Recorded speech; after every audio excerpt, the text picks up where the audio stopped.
Madilim na sikreto ang pasan ng isang dalagang janitress.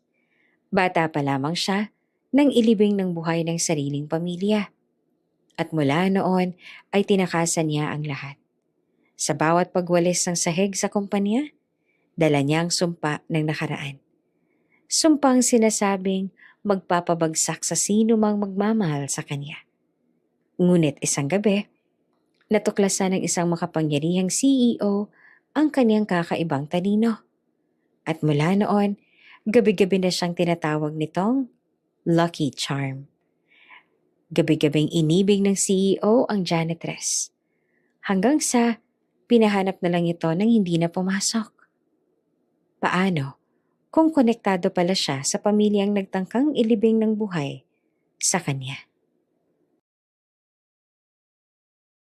Bago ka pa lang sa channel neto, ibang kwento ni Ate Jane, istorya mo, ikwento ko. Huwag kalimutang pindutin ang notification bell at subscribe button.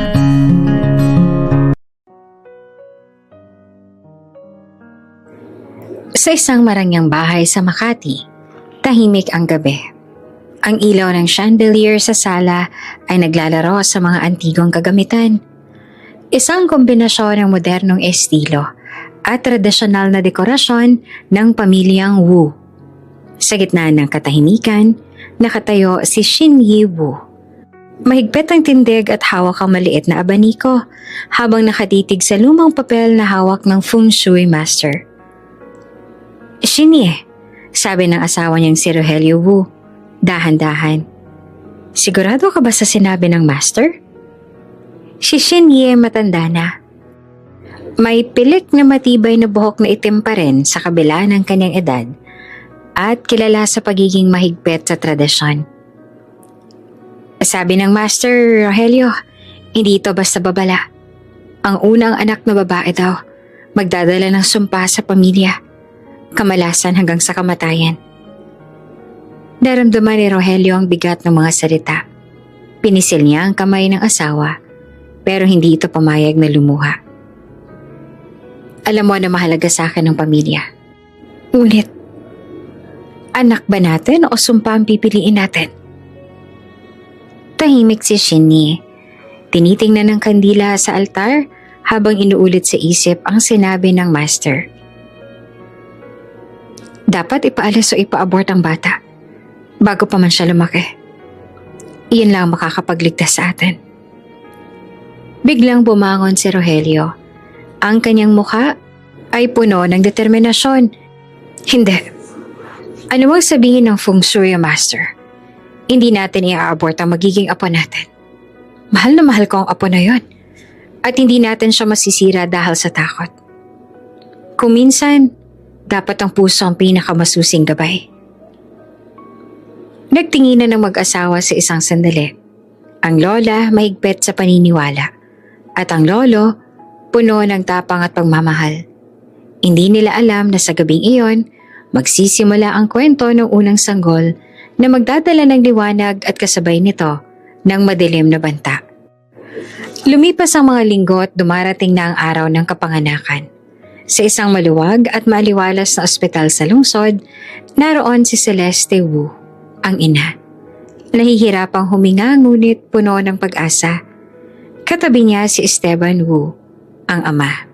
Nakatingin sa asawa at tila nagmumuni-muni sa mga salitang narinig nila mula kay Xinyi. Ang kwarto ay tahimik maliban sa tunog ng mga medikal na kagamitan. Ang mga nurse ay abala. Pinapainom ng tubig si Celeste at iniaabot ang monitor na sumusukat sa tibok ng puso ng sanggol. Si Xinyi, bagaman puno ng kaba, ay nakatayo sa gilid ng kama. Hawak ang pendant ng regalo ni Rogelio. Liwanag o dilim? Bulong niya. Naway maging lakas ang anak na ito sa ating pamilya at hindi sumpa. Lumipas ang oras at naramdaman ng lahat ang unang iyak ng sanggol. Napuno ang silid ng saya. Si Rogelio ay halos lumundag sa tuwa at halos mapaiyak sa tuwa. It's a girl! Sigaw niya.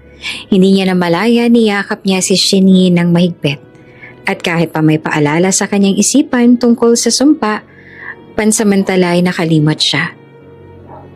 Leandra, mahinang bulong na Celeste. Hawak ang maliit na kamay ng sanggol. Ikaw na ang liwanag namin. Pinilit ni Shenia ang kanyang sarili na ngumiti. Sa kabila ng kanyang takot sa propesiya, may kakaibang lambot sa puso niya habang tinitingnan ng sanggol.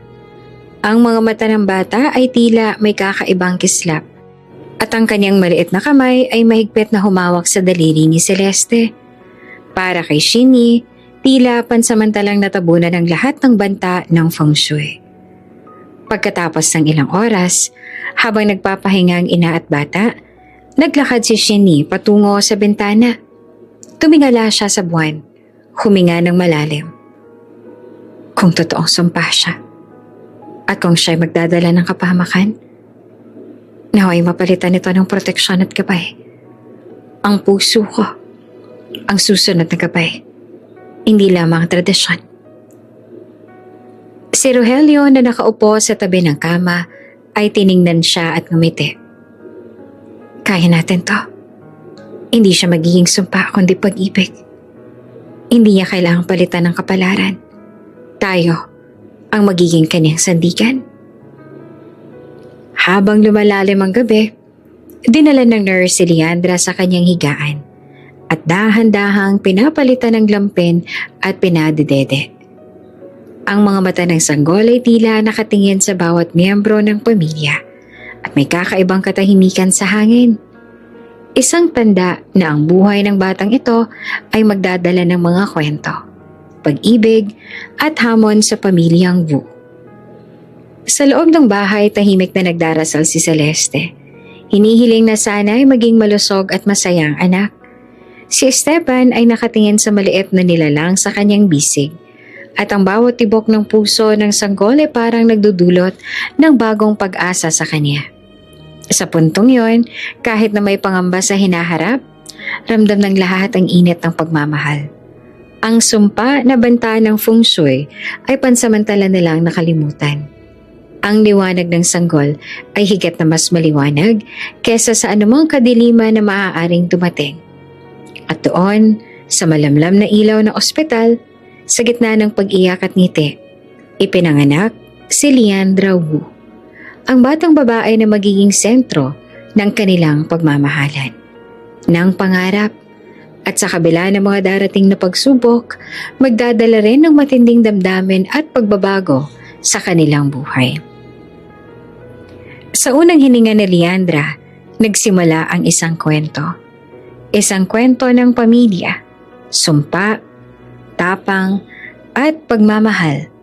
Isang kwento na magtatagal sa bawat puso sa pamilyang Wu. At sa huli, sa buong buhay ng batang babae na itinuturing nilang liwanag sa dilim. 3 taon ang lumipas mula nang ipanganak si Leandra Wu. At sa bawat araw, mas lalong naging sentro siya ng ligaya sa pamilyang Wu. Sa loob ng kanilang bahay, puno ng tawanan at halakhakan ang bawat sulok. At kahit ang mga pader ay tila kislap sa kagalakan ng pamilya. Si Leandra, ngayon ay 3 taong gulang. May sigla at palakaibigan. Ngunit may kakaibang talino na agad napansin ng lahat. Isang umaga, habang naglalaro sa sala ng kanilang bahay sa Makati, dahan-dahan siyang lumapit kay Shenia, ang kaniyang lola. Hawak niya ang maliit na notebook at lapis, habang tahimik na sinusulat ang mga numero at simbolo. Lola, tingnan mo to, sabi ni Leandra at ipinakita ang isang simpleng algebra problem na hindi pa inaasahan sa kanyang edad. Ang mga mata ni Shenia ay humilis sa gulat at hindi makapaniwala sa nakikita. Leandra, saan mo natutunan to? Tanong ng lola. Halatang nagugulahan sa halo ng pagtataka at tuwa. Sa mga libro ni Mama, sagot ni Leandra habang nakangiti. Binasa ko lang at sinubukan kong intindihin. Tingnan mo, Lola, kaya ko to. Hindi naman makapaniwala si Shenia. Kahit matagal niya nang pinaniniwalaan na malas ang apo niyang ito, nararamdaman niyang ang kakaibang init sa kanyang puso. Pansamantala, nakalimot siya sa lahat ng takot at sumpa.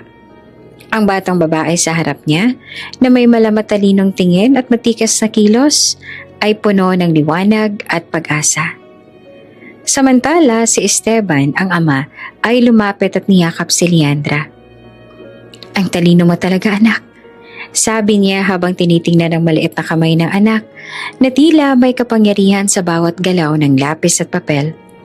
"Tulad ng iyong ina, pero parang maaga pa para sa iyong mga numero."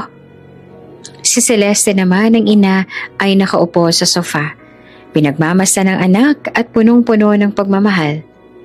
"Leandra, anak, hindi lang talino ang meron ka. Puno ka rin ng kabaitan at saya." Bulong niya, halos mapaiyak sa sobrang tuwa. Ang araw ay hindi lamang punong-puno ng laro at pagtuturo. Habang tumatagal, pinapakita ni Leandra ang kaniyang kakaibang katalinuhan. Nakakasulat na siya ng simpleng pangungusap at nakakapagbasa ng mga aklat para sa mas nakakatanda. Sa isang eksena, dinala ni Rogelio ang lolo, ang isang lumang board game na may mga numero at simpleng problema sa matematika. "Leandra, kaya mo ba ito?" tanong niya habang pinapakita ang board. "Tingnan natin, lolo," sagot ng bata. Hindi nagtagal, isa-isang inalis ni Leandra ang mga numero sa tamang posisyon at nagbigay ng solusyon sa bawat problema. Ang mata ni Rogelio ay napuno ng pagmamalaki. "Ang apo ko," bulong niya sa sarili. "May talino at pusong taglay." Sa kabila ng lahat, hindi nawala sa isip ni Shinye ang paunang babala ng Feng Shui Master. Ngunit sa ngayon, tila pansamantalang napawi ang takot. Habang nakatingin sa kanyang apo, napansin niyang may kakaibang kislap sa mata ni Leandra.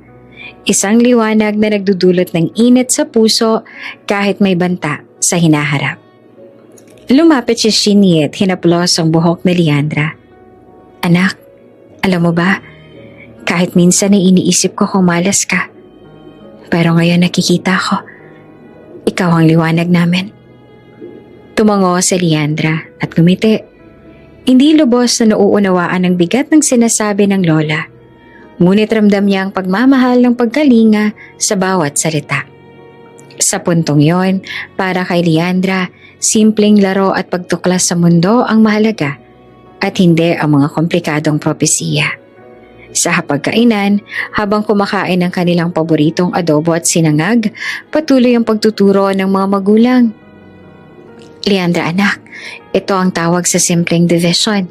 Tingnan mo, kung meron kang 10 mansanas, hahatiin mo sa 5 tao." Paliwanag ni Esteban. Oo, kaya ko po," sagot ni Leandra. At dali-daling inilagay ang bawat mansanas sa kanyang maliliit na plato. Maayos na pinaghati. Nakangiti naman si Celeste at niyakap ang anak. "Ang galing mo talaga, anak," sabi niya. "Parang maliit na guro na." Sa kabilang silid, si Shinny at Rogelio naman ay nagmasid. Halatang napuno ng pagmamalaki. "Pansamantala, nakalimot ako sa lahat ng sumpa," bulong ni Shinny. Nakatingin sa batang naglalaro at nag-aaral ng walang pagod. "Ang apo na ito, Leandra, ang liwanag ng tahanan."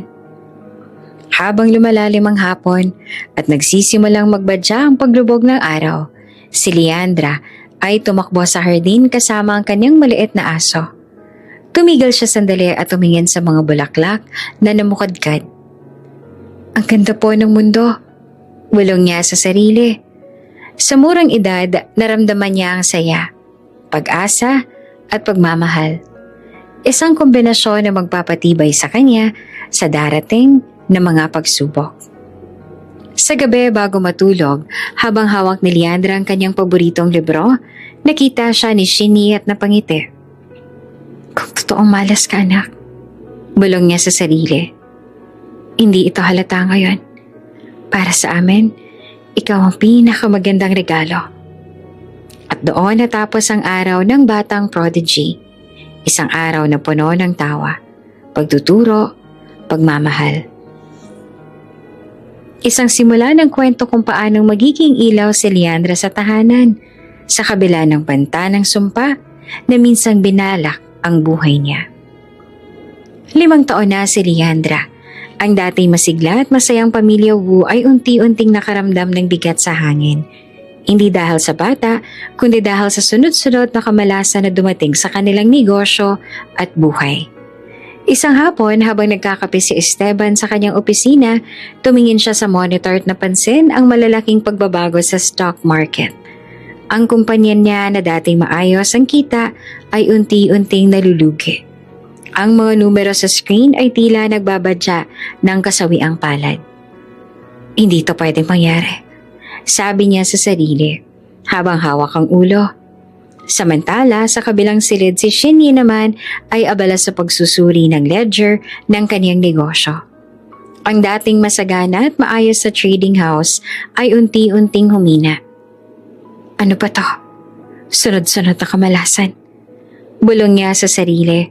Ang mga kamay ay nanginginig sa galit at kaba. Tumigil siya sandali, huminga ng malalim, at tumawag sa isang feng shui master na matagal niyang pinagkakatiwalaan. Master, kailangan ko po ng payo ninyo. Simula ni Shinyi na puno ng pangamba. Si Leandra bata pa, ngunit parang dala niya sunod-sunod na malas. Ano po bang dapat namin gawin? Tahimik na nakinig ang master at pagkatapos ay ibinulalas ang hatol na ikinabigla ni Shinyi. Ang batang Leandra, ang sanhe nagsumpa. Kung nais ninyong mawala ang kamalasan at maibalik ang balanse, kailangan siyang ilibing ng buhay. Iyan ang tanging paraan. Ang mga salita ay parang kidlat sa dilim ng bahay Wu.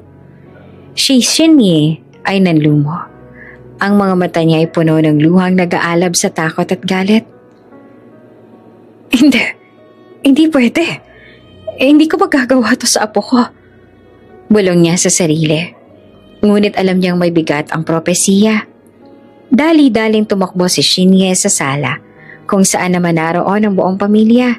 Si Celeste ay nakatingin sa kanya. Halatang nag-aalala. Shinye, anong nangyari? Celeste, Esteban, hindi ko na mawari ang nangyayari. Ang feng shui master ko, sinasabi niya. Hindi niya natapos ang pangungusap dahil napuno na ng mata niya ang luha. Si Esteban, na may halong pagmamahal at pagdududa, ay unti-unting napatingin sa anak. Leandra, tanong niya na halatang nahihirapan. Ang puso niya ay puno ng pag-aalala para sa anak. Ngunit may maliit na boses sa loob niya na nagtatanong, kung totoo nga ba ang sumpa? Si Celeste, buong tapang, ay dahan-dahang lumapit kay Leandra at niyakap ang anak. Anak, huwag kang mag-aalala. Hindi nila kayang saktan ikaw. Bulong niya at halos nanginginig sa galit at pangamba. Hindi pwede. Paulit-ulit na sabi pa ni Celeste sa asawa at lola. Hindi ang anak natin. Hindi siya sumpa. Siya ang liwanag natin. Ngunit si Shinye na matagal nang naniniwala sa feng shui ay hindi mapakali. Celeste, naiintindihan ko ang nararamdaman mo. Pero kung tama ang sabi ng master, kung hindi natin susundin, mas marami pang kamalasan ang darating. Ang batang pinagmumula ng lahat ng sunod-sunod na malas. Tingnan mo, Esteban. Ang kumpanya mo, bumagsak ang trade stocks. At ang negosyo ko rin ay humihina. Napatingin si Esteban sa screen at ramdam niya ang bigat ng bawat numero. Ang kanyang puso ay naguguluhan. Pag-ibig sa anak at takot sa sumpa na tila dumarating. Hindi niya gustong maniwala, ngunit hindi rin niya maalis sa isip ang sunod-sunod na malas na tila hindi na simpleng coincidence. Si Leandra, bagamat bata pa ay tila ramdam ang tensyon sa paligid. Tumakbo siya sa dibdib ni Celeste at niyakap ang ina. Mama, okay lang po ba ako? Tanong niya, may halong takot sa tono. Oo anak, lagi kang ligtas. Sagot ni Celeste, hinahaplos ang buhok ng bata. Walang mangyayari sa'yo, basta't nandito ako. Si Shinye habang nakatitig sa apo ay nahirapang lumaban sa sariling damdamin. Mahal niya ang apo, ngunit dala ng matagal na paniniwala, ramdam niya ang banta.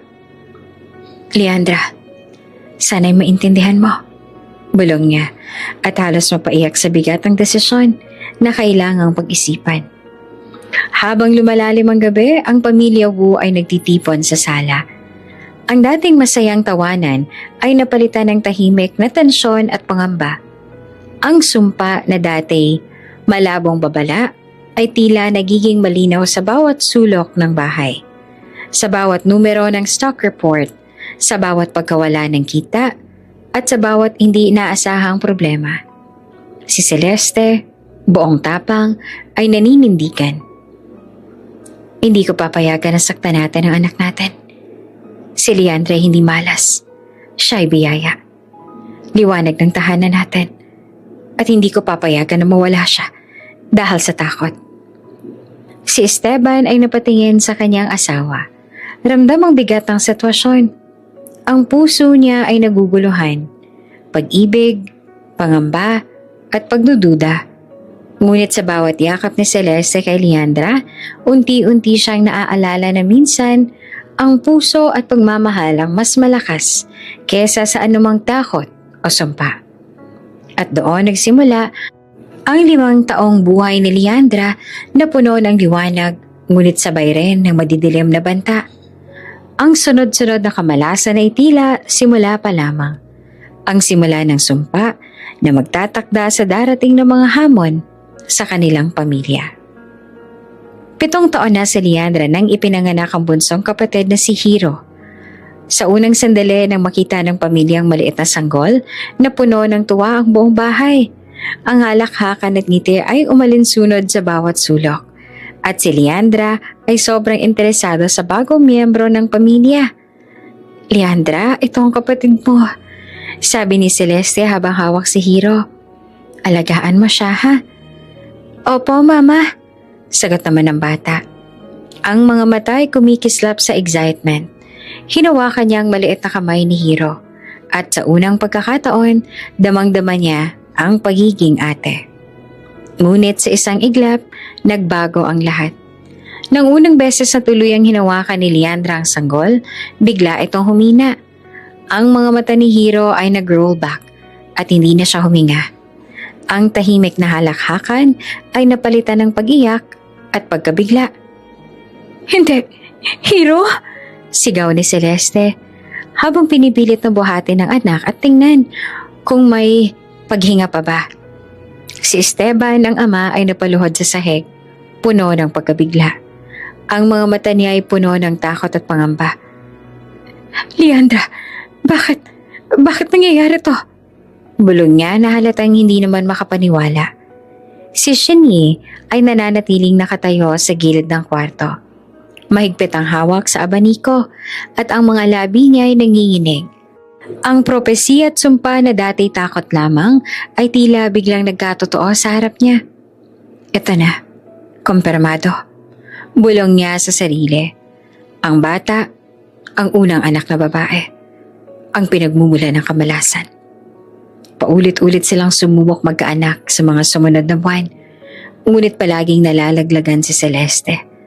Ang bawat pangyayari ay parang patunay sa pamilya Wu na may sumpa nga si Leandra. Ang batang dating liwanag ay unti-unting naging sentro ng takot. Isang gabi nakaupo si Celeste sa sala, hawak ang litrato ng mga anak at umiiyak ng tahimik. Bakit ganito? Bulong niya sa sarili. Bakit ang anak kong inosente, ang iniibig namin, ang nagdudulot ng sakit at luha? Si Leandra, bagaman bata, ay ramdam ang lungkot sa paligid. Tinanong niya ang ina.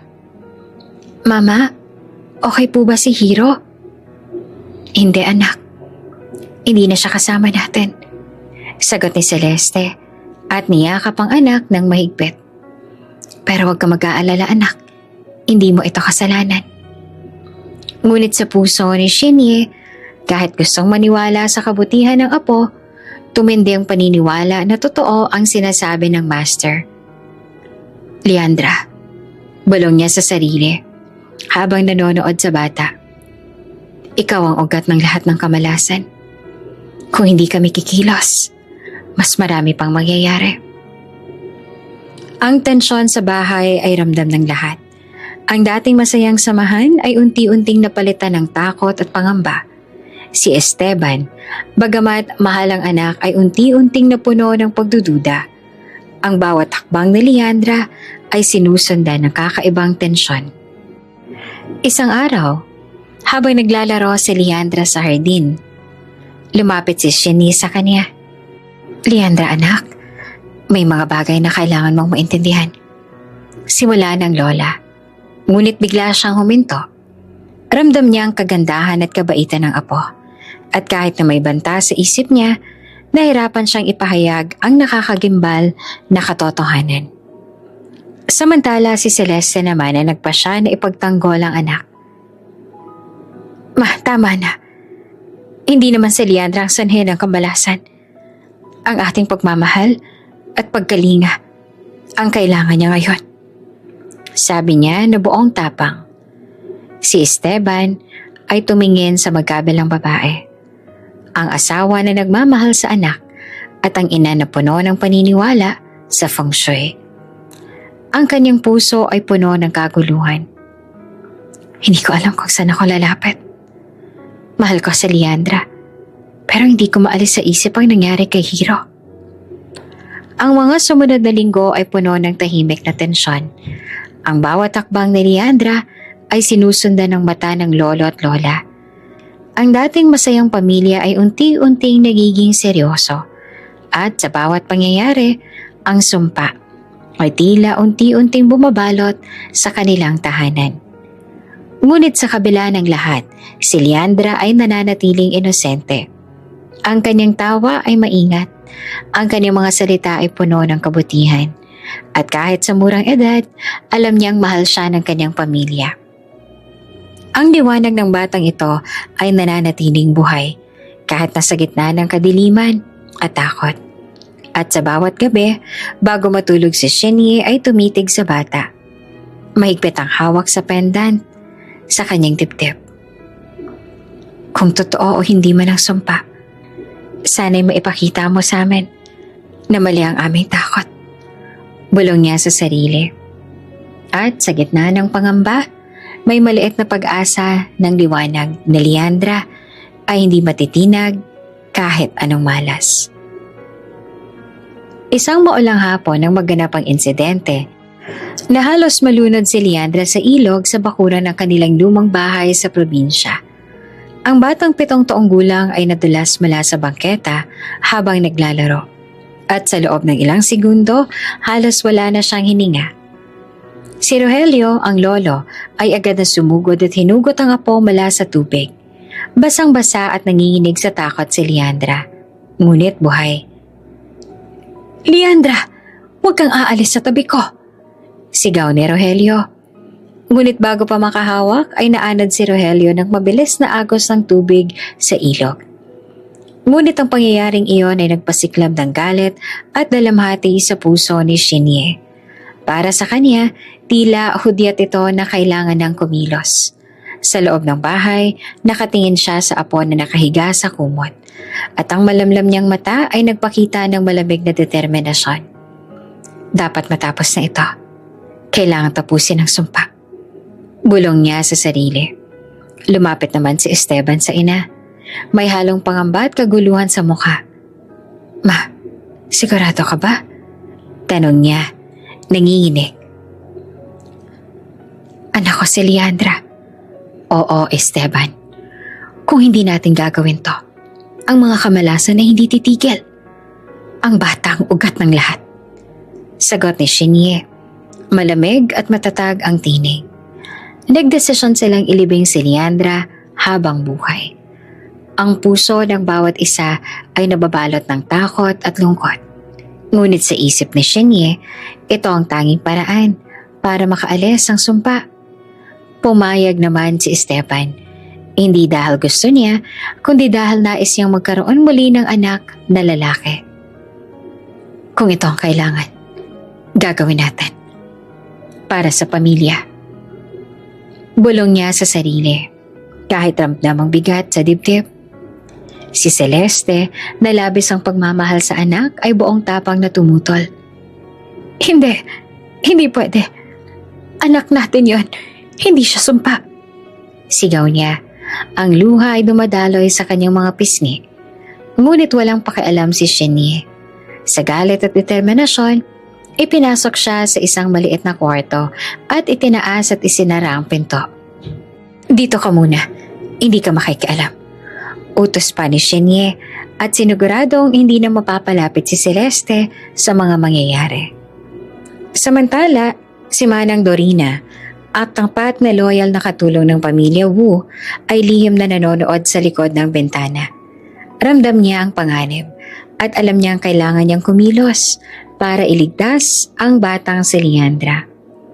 Sa bawat hakbang ng pamilya na maglilibing sa bata, palihim niyang inihanda ang plano para sa pagtakas at kaligtasan ng bata. Si Celeste ay nakaupo sa maliit na silya sa loob ng silid. Ang mga kamay ay nakakadena sa harap niya. Ang mukha niya ay puno ng luha. Ang dibdib ay nanginginig sa takot at galit. Hindi niya maintindihan kung paano nila nagawa iyon. Ang pagplanong ilibing ang sariling anak. Dahan-dahang pumasok si Manang Dorina, dalang isang maliit na lampara. Ma'am, hindi ko po ito pwedeng iwan. Kailangan natin gumawa ng paraan. Bulong niya. Pilit na pinipigil ang takot sa sarili. Lumapit siya at hinawakan ng kamay ni Celeste sa pamamagitan ng maliit na bakal na rehas. Manang Dorina, paano natin siya maililigtas? Natatakot ako mawala ng anak ko. Bulong ni Celeste. Ang luha ay bumabalong sa pisngi. Ma'am, may plano ako. Pagkatapos mailibing, sa gabi huhukayin ka sa Leandra. Ako nang bahala sa lahat. Pero kailangan ko ng tulong mo. Paliwanag ni Manang Dorina. Matatag ang tinig. Si Celeste naman ay tumango. Bagaman nanginginig sa kaba. Sige, gagawin natin. Kailangan niyang mabuhay. Hindi ko hahayaan ang anak ko na malagay sa panganib. Wika niya. At sa puso niya, nagpasya na siyang susuporta sa lihim na plano ng katulong. Sa ilalim ng malakas na ulan, dinala ni Shenie si Leandra sa malapit na sementadong hukay. Basang-basa ang buhok ng bata, nanginginig at hindi lubos sa maunawaan kung ano ang nangyayari. Lola? Bulong ng bata, halos hindi marinig dahil sa hangin at ulan. Ano pong nangyayari? Ang mga saksi sa paligid ay ang iba pang miyembro ng pamilya. Lahat ay tahimik at puno ng tensyon. Ang bawat hakbang ay mabigat at ang lamig ng ulan ay tila pumipigil sa init ng damdamin. Sa loob ng bahay nakatayo si Shenie sa bintana at nakatibin sa hukay. Ang mga mata ay puno ng takot. Anak ko, sana iligtas ka. Bulong niya sa dilim. Kahit hindi niya alam kung ano ang kinalabasan. Malamig ang gabi nang dumating ang huling utos si Celeste kay Manang Dorina. Huwag mong pababayaan si Leandra.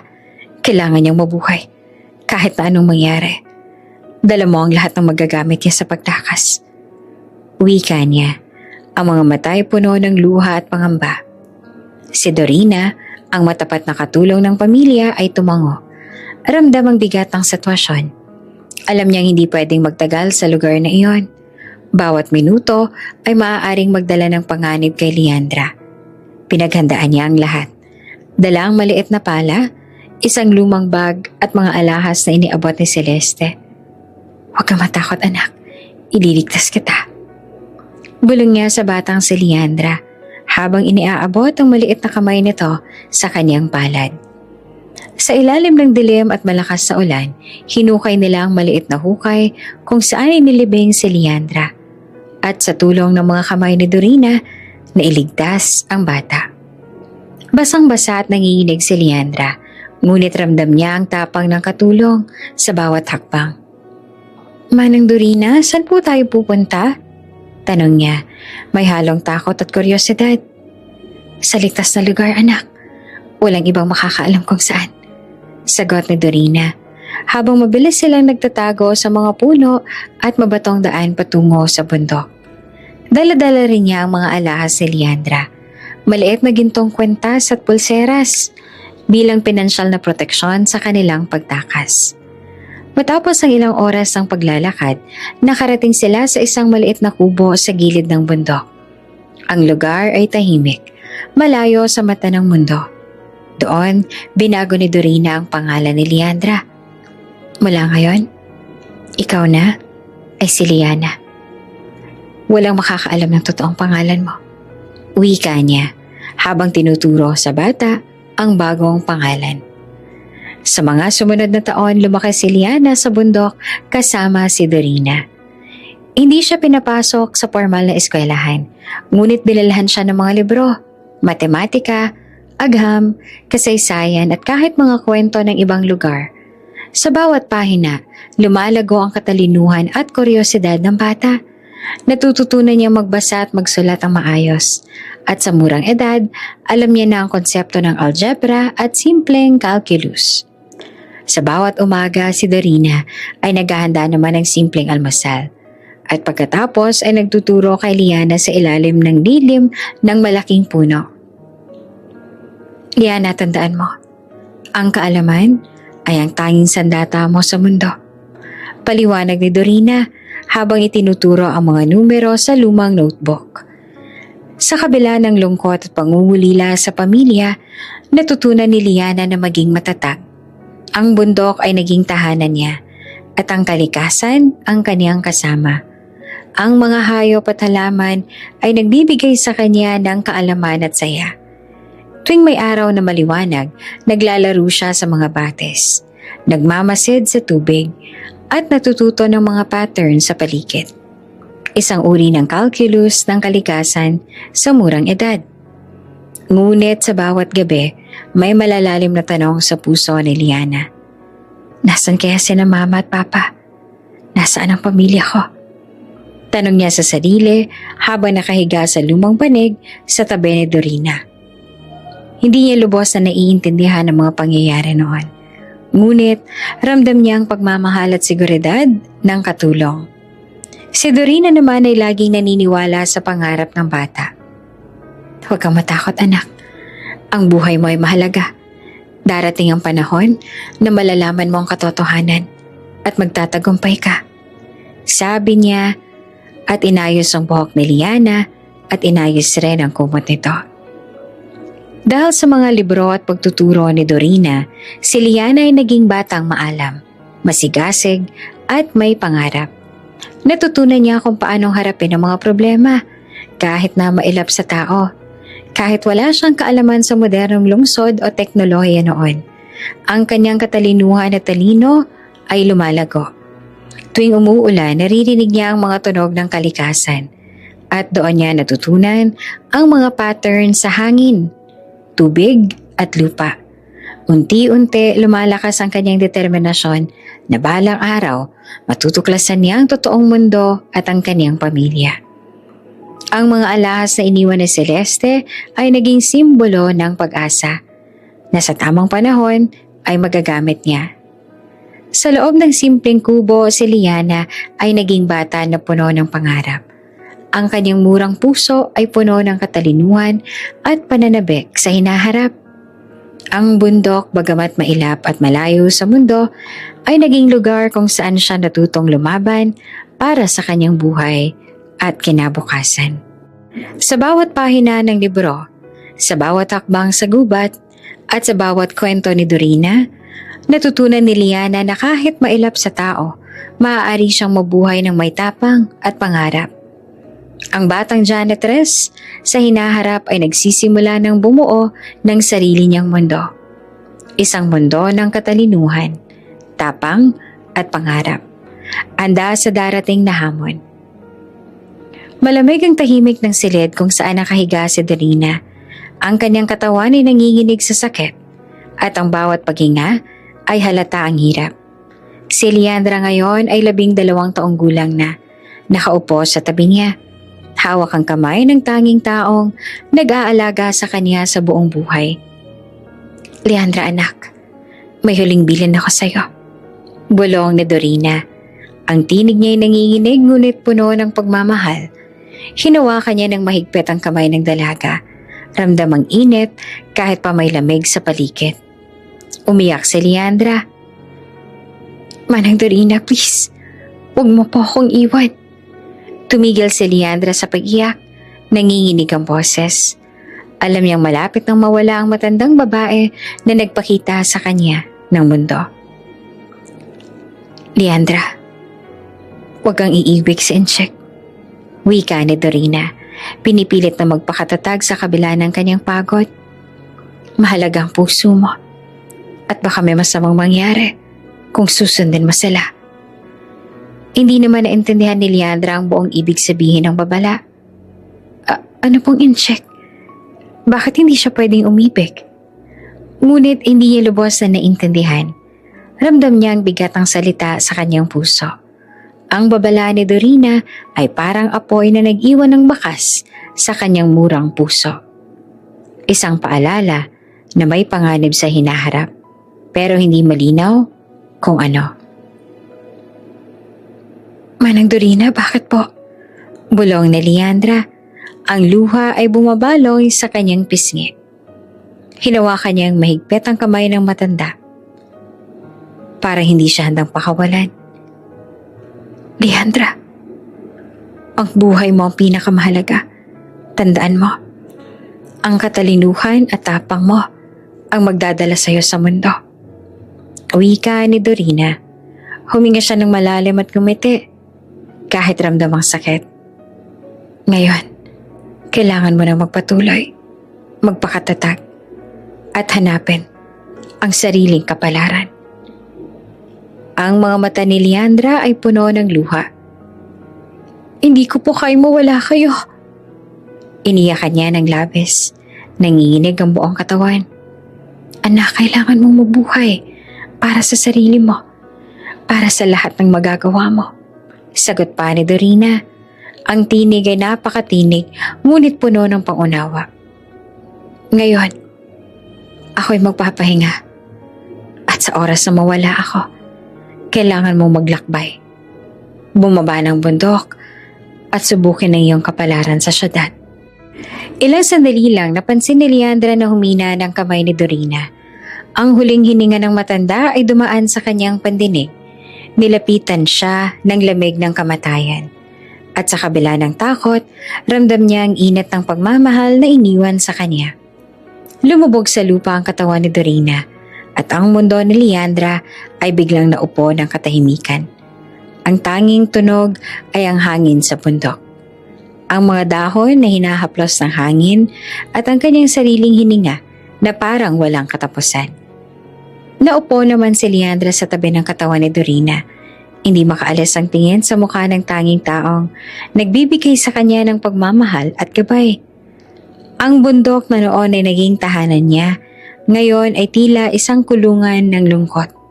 Ang murang puso niya ay puno ng pangungulila, takot at tanong sa kung ano ang susunod na hakbang. Matapos ang ilang oras, sumakbang siya palabas ng maliit na kubo. Ang ulan ay humupa at ang mga ulap sa langit ay unti-unting naglalaho. Sa bawat hakbang pababa ng bundok, ramdam ni Leandra ang bigat ng responsibilidad sa kanyang murang balikat. Alam niyang kailangan niyang gamitin ang katalinuhan at tapang na itinuro sa kanya ni Dorina. Leandra anak, huwag kang matakot. Bulong niya sa sarili, pinipilit na palakasin ang loob. Ang bundok ay puno ng alaala.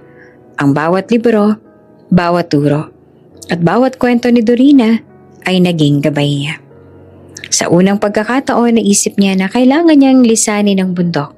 Hindi lamang upang matuklasan ang mundo, kundi upang subukin ang kanyang sariling kapalaran. Ang lungsod ay puno ng panganib, ngunit ramdam niya ang tapang na ipapakita sa bawat hakbang.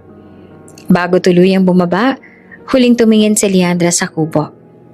Paalam, Manang Dorina. Salamat sa lahat. Pangako, gagawin ko ang lahat ko para maging matatag. Bulong niya. Ang luha ay bumabalong sa pisngi. Sa puso niya, ang pangarap at aral na iniwan ni Dorina ay nagsilbing ilaw sa dilim ng kanyang bagong simula. At sa bawat akbang pababa ng bundok, ramdam ni Leandra na bagaman mag-isa siya, dala niya ang pagmamahal, katalinuhan at tapang na magdadala sa kanya sa bagong yugto ng buhay. Isang yugto kung saan siya ang magsusulat ng sariling kapalaran sa syudad. Ang bus ay puno ng ingay at amoy ng lungsod na humakbang si Leandra sa terminal. Ang mga mata niya ay nagmamasid sa paligid. Mataas sa gusali, puno ng ilaw at mga tao na nagmamadali sa kani-kanilang destinasyon. Para sa batang lumaki sa bundok, ang syudad ay isang ibang mundo. Mabilis, maingay at puno ng misteryo. Dala niya ang maliit na bag na naglalaman ng ilang damit, libro at mga alahas na iniwan ni Dorina. Habang naglalakad sa kalsada, ramdam niya ang bigat ng responsibilidad sa sarili. Kailangan niyang mabuhay, magtrabaho at matutunan ng mga bagay na hindi niya naranasan sa bundok. Paano ba ako makakahanap ng trabaho dito? Wala naman akong records. Bulong niya sa sarili. Habang sinusulya pa ng mga flyer sa kanto at mga pahayagan na nakatambak sa stall. Hindi niya alam kung paano magsimula, ngunit alam niya na kailangan niyang subukan. Lumapit siya sa isang maliit na tindahan at bumili ng pahayagan. Nang buksan niya ito, napansin niya ang anunsyo. Naghahanap ng janitress sa Rivera Holdings. Walang educational requirement, mabilis na training. Ramdam ni Leandra ang pag-asa. Ito na marahil. Wika niya. Ang dibdib ay kumakabog sa excitement at kaba. Dali-dali siyang nagtungo sa address na nakasulat, ang Rivera Holdings sa isang malaking gusali. Kumikinang sa modernong disenyo at mataas sa salamin sa harap. Pumasok siya sa lobby. Ang mga tauhan ay abala sa kani-kanilang gawain. Sa pagtugon sa receptionist, ipinakita niya ang flyer at ipinahayag ang kanyang hangarin na mag-apply. Bagong hire po, sandali lang tatawag ako sa HR, sabi ng receptionist, habang nakangiti. Habang naghihintay, tiningnan ni Leandra ang paligid. Malinis, maayos, at moderno ang buong gusali. Napansin niya ang mga security cameras, elevator sa kumikilos ng mabilis, at mga empleyadong naglalakad ng mabilis, dala ang mga dokumento. Para sa isang batang lumaki sa bundok, ang lahat ay kakaiba at nakaka-excite.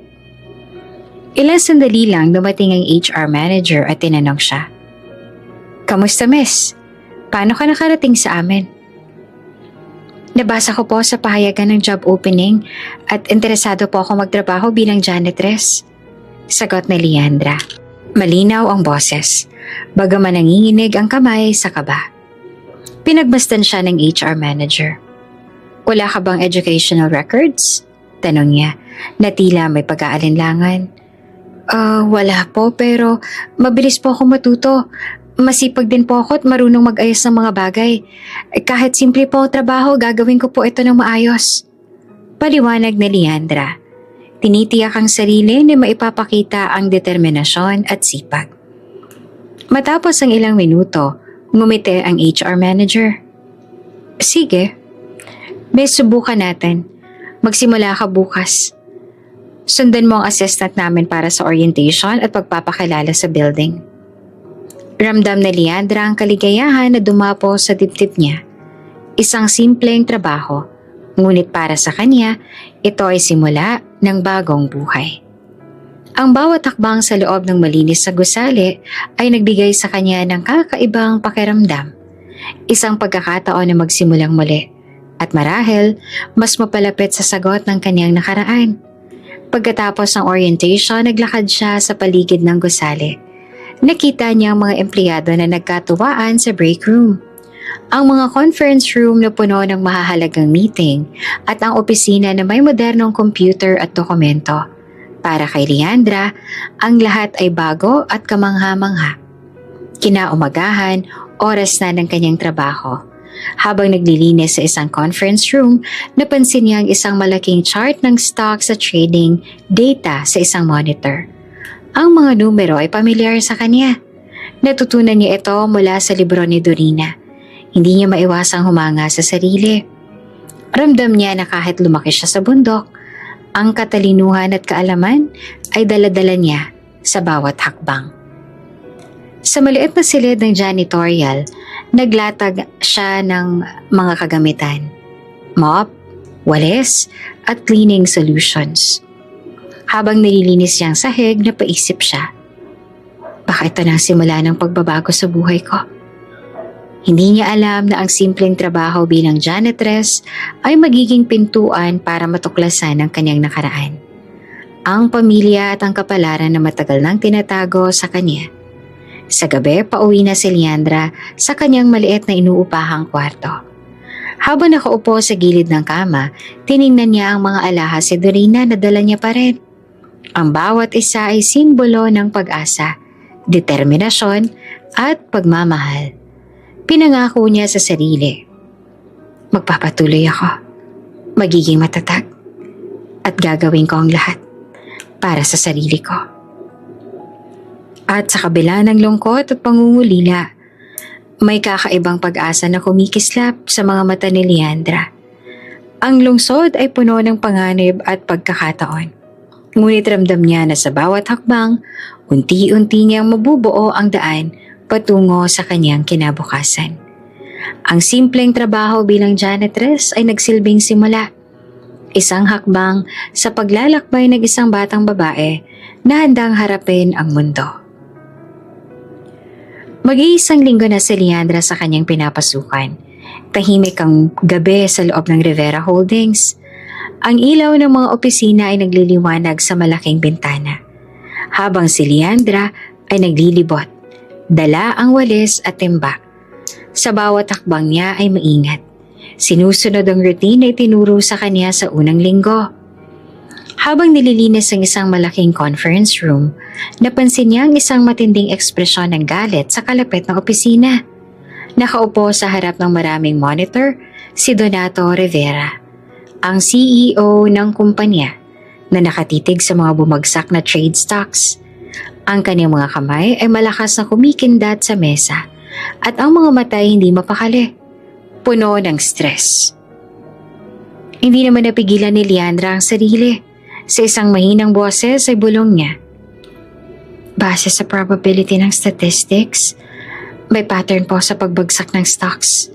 Kung titignan natin ang trend sa nakaraang linggo, pwede natin mapredict kung saan pupunta ang market bukas. Lumingon si Donato. Ang mga mata niya ay nagulat at bahagyang napalunok. Sino ka?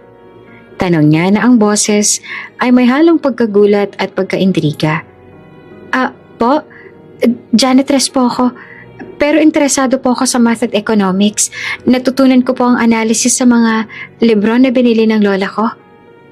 Paliwanag ni Leandra. Medyo nanginginig sa kaba, ngunit malinaw ang boses. Si Donato ay napasandal sa upuan. Ang kilay niya ay nakataas sa hindi maipaliwanag na pagkagulat. Janitress, na marunong mag-analyze ng stocks? Bulong niya sa sarili. Pagkatapos ay muling tumingin kay Leandra. Anong pang alam mo? Si Leandra ngayon ay nakatayo na ng matuwid. Hinawakan ng walis bilang suporta sa sarili. Marunong po ako ng basic calculus, algebra at probability. Kahit po wala akong formal na edukasyon, natutunan ko po sa sarili ko at sa mga librong iniwan sa akin ng lola ko. Naglakad si Donato palapit sa kanya. Tiningnan siya mula ulo hanggang paa. Ang dalaga ay maliit ang pangangatawan, ngunit ramdam ang determinasyon at katalinuhan sa kanyang mga mata. At sinong nagsabi sa'yo na pwede mong ipahayag ito sa akin, janitress? Tanong niya. May halong ngiti na nagtatago sa likod ng seryosong ekspresyon. Hindi po ako nakapagpigil. Nakita ko po na nahihirapan kayo kaya gusto ko po sanang makatulong. Sagot ni Leandra. Medyo kinakabahan ngunit matatag. Si Donato naman ay tumigil sa harap niya, hawak ang braso sa likod. Nakakabilib. Kakaibang bravery para sa isang janitress. Tiningnan niyang muli ang monitor. Sige, Ipakita mo sa akin ang analysis mo. Kung tama ka, baka mas marami tayong matututunan sa'yo. Si Leandra naman ay ngumiti, hindi dahil sa papuri, kundi dahil sa pagkakataong maipakita ang kaniyang kaalaman. Dahan-dahan niyang inilatag ang kanyang interpretation sa mga graphs, numerical patterns, at statistical trends. Habang nagsasalita, ramdam niya ang excitement. Ang ideya na kahit janitress lang siya, may alam siya na mahalaga sa isa sa pinakamakapangyarihang tao sa kumpanya. Ang ginagawa ko po, base sa pattern ng huling 2 linggo, pwede po nating i-anticipate ang paggalaw ng stock sa susunod na araw. May maliit na risk pero mataas ang posibilidad na makabawi ang portfolio. Paliwanag niya ng malinaw, gamit ang simpleng salita, ngunit tumpak sa detalye. Napahinto naman si Donato sa paghinga. Napansin niya ang talino at focus na Leandra at ang kakaibang paraan ng bata sa pag-intindi ng numero at trends. Impressive. Saan mo naman natutunan to? Tanong niya na halos hindi makapaniwala. Self-study po. Sa mga librong iniwan po sa akin ng lola ko. Sagot ni Leandra. Mahinhin ngunit may determinasyon. Wala akong guro pero sinusubukan ko pong intindihin at i-apply sa totoong sitwasyon. Si Donato ay huminga ng malalim. Ang dating galit na ekspresyon ay unti-unting napalitan ng paghanga. Talaga?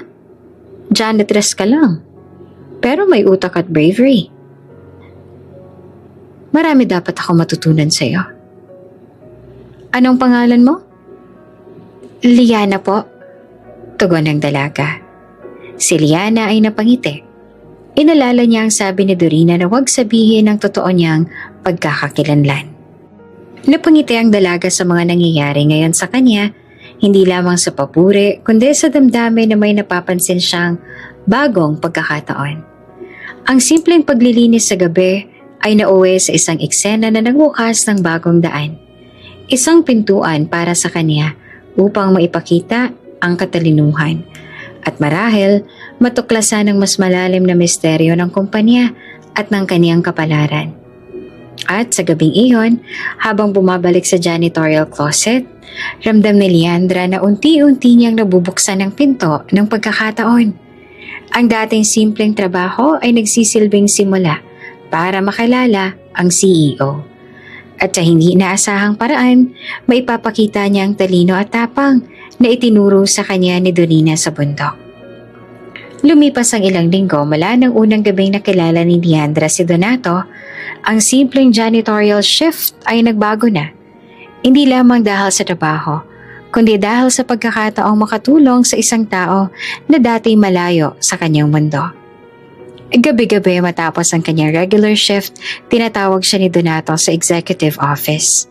Ang ilaw ng opisina ay mahina, ngunit malinaw ang mga screen ng computer. Punong-puno ng graphs, trading data, at projections. Liana, simula ni Donato isang gabi. Pansinin mo to. Base sa analysis mo kahapon, tamang intuition mo sa pattern ng stocks. Gusto kong tulungan mo akong i-forecast ang market para sa susunod na linggo.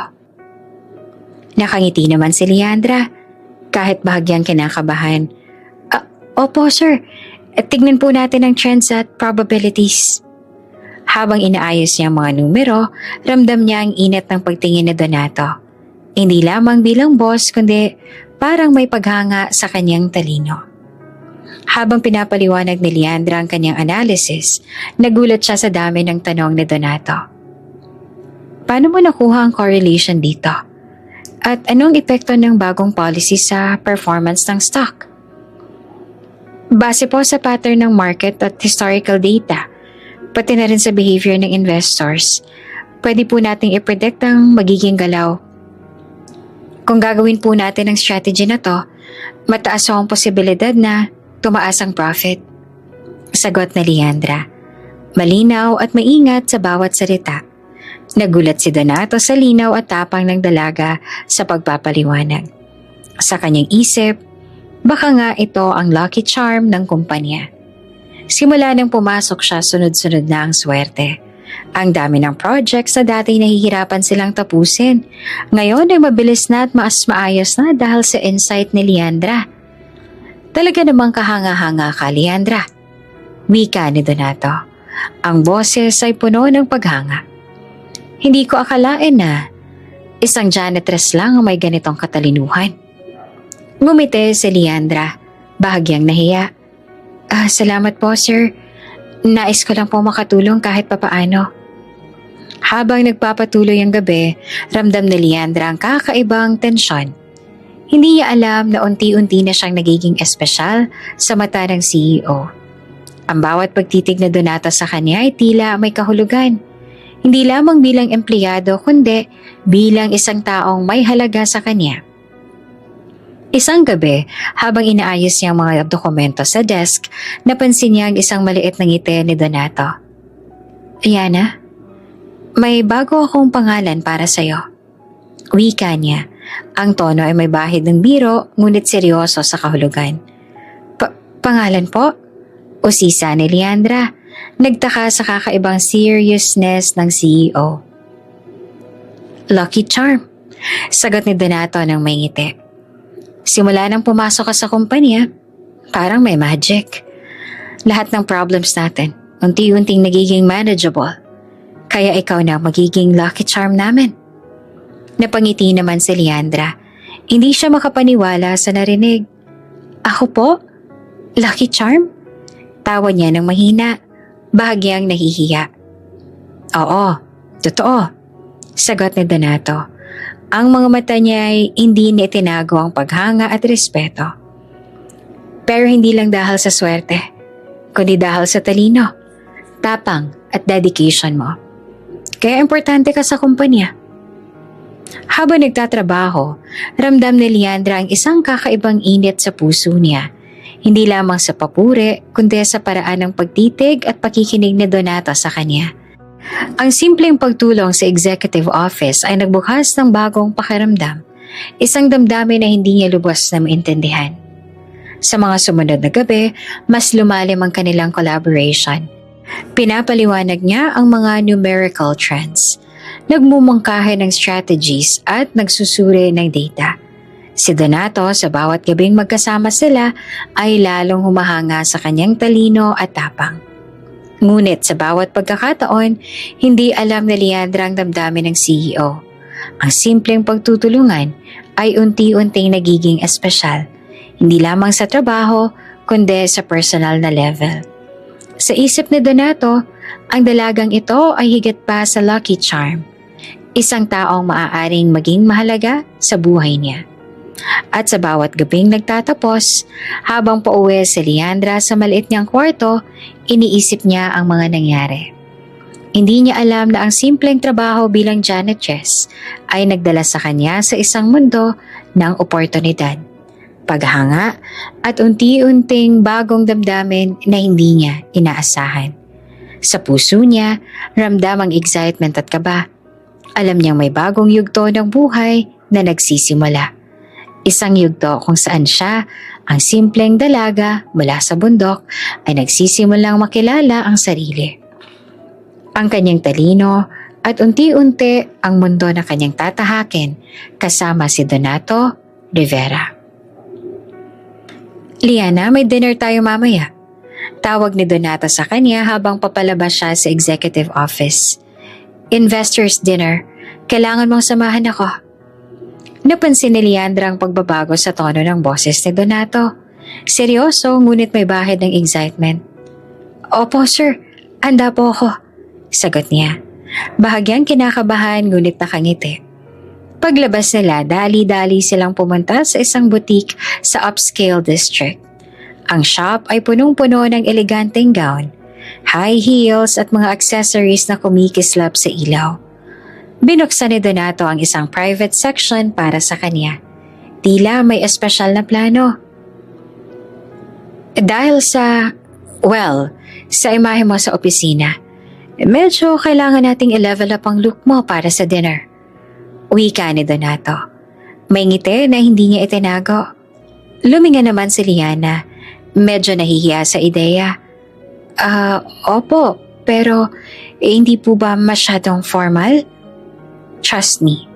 Sagot naman ni Donato na bahagyang tumawa. Gusto ko lang makita ang buong potensyal mo. May sorpresa ako sa'yo. Pinili nila ang mga damit na simple pero elegant. Isang fitted gown na tumutugma sa kulay ng buhok at balat ni Leandra.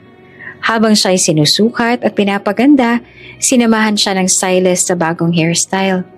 Straightened na nagbigay ng natural glow sa mukha niya. Ang simpleng make-up ay nag-highlight sa kanyang mga mata at ngiti.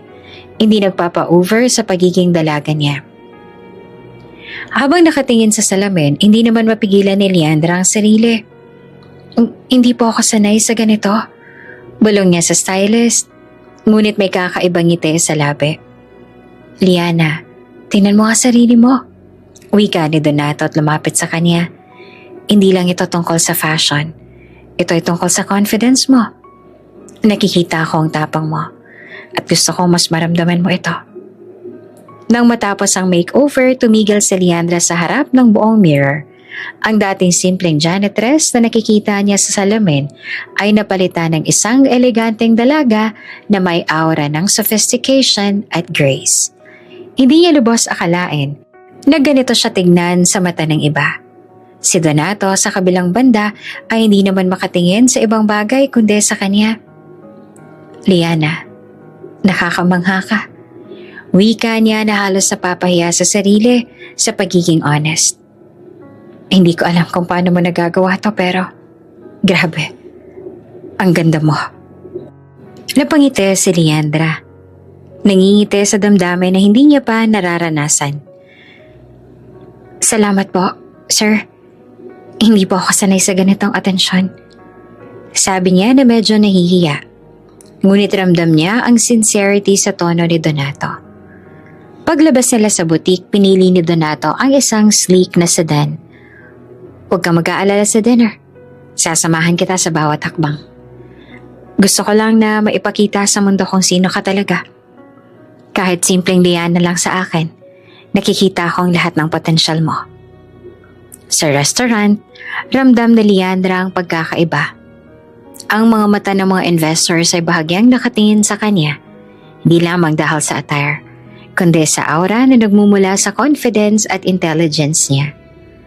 Habang nagpapakilala sa kanila si Donato, napansin niya ang mga titig na may halong paghanga at curiosity. Liana, ito ang mga kasama ko sa dinner. Sila ang investors na magde-decide sa direksyon ng kumpanya. Paliwanag ni Donato, habang hawak ang kanyang kamay bilang subtle support. Habang nag-uusap, si Leandra naman ay nagpakita ng natural na charm. Hindi lamang kagandahan ang kitang-kita sa kanya.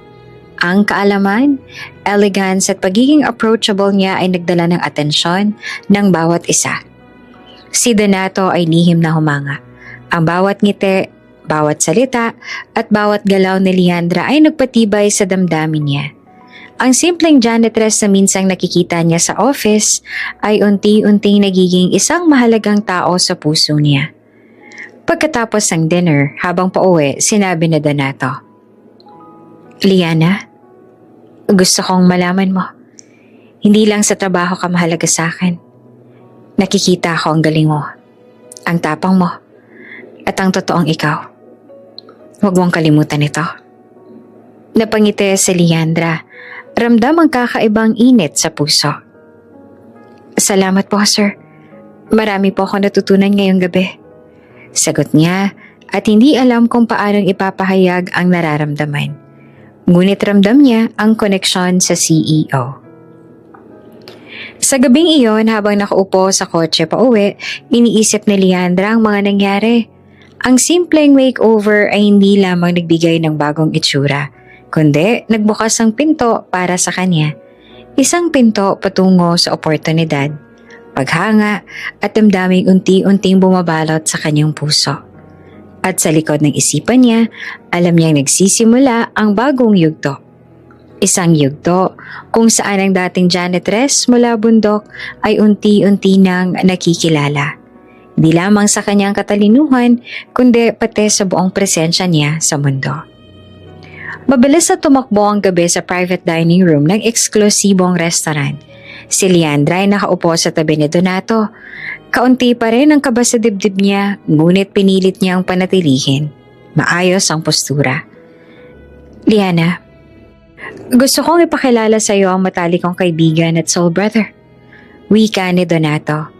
Ngiti sa labi habang kumukuha ng isang lalaki mula sa kabilang dulo ng mesa. Si Lucero. May magandang tindig at may hawig na kaakit-akit. Liana, kamusta?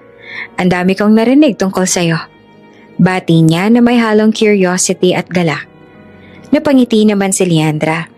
Bahagyang nahihiya sa atensyon ng kaibigan ng CEO. Ako po? Ayos lang po. Salamat po sa pag-anyaya. Sagot niya. Sinusubukan na magpakita ng natural na charm. Habang nag-uusap, biglang may dumating na grupo sa restaurant.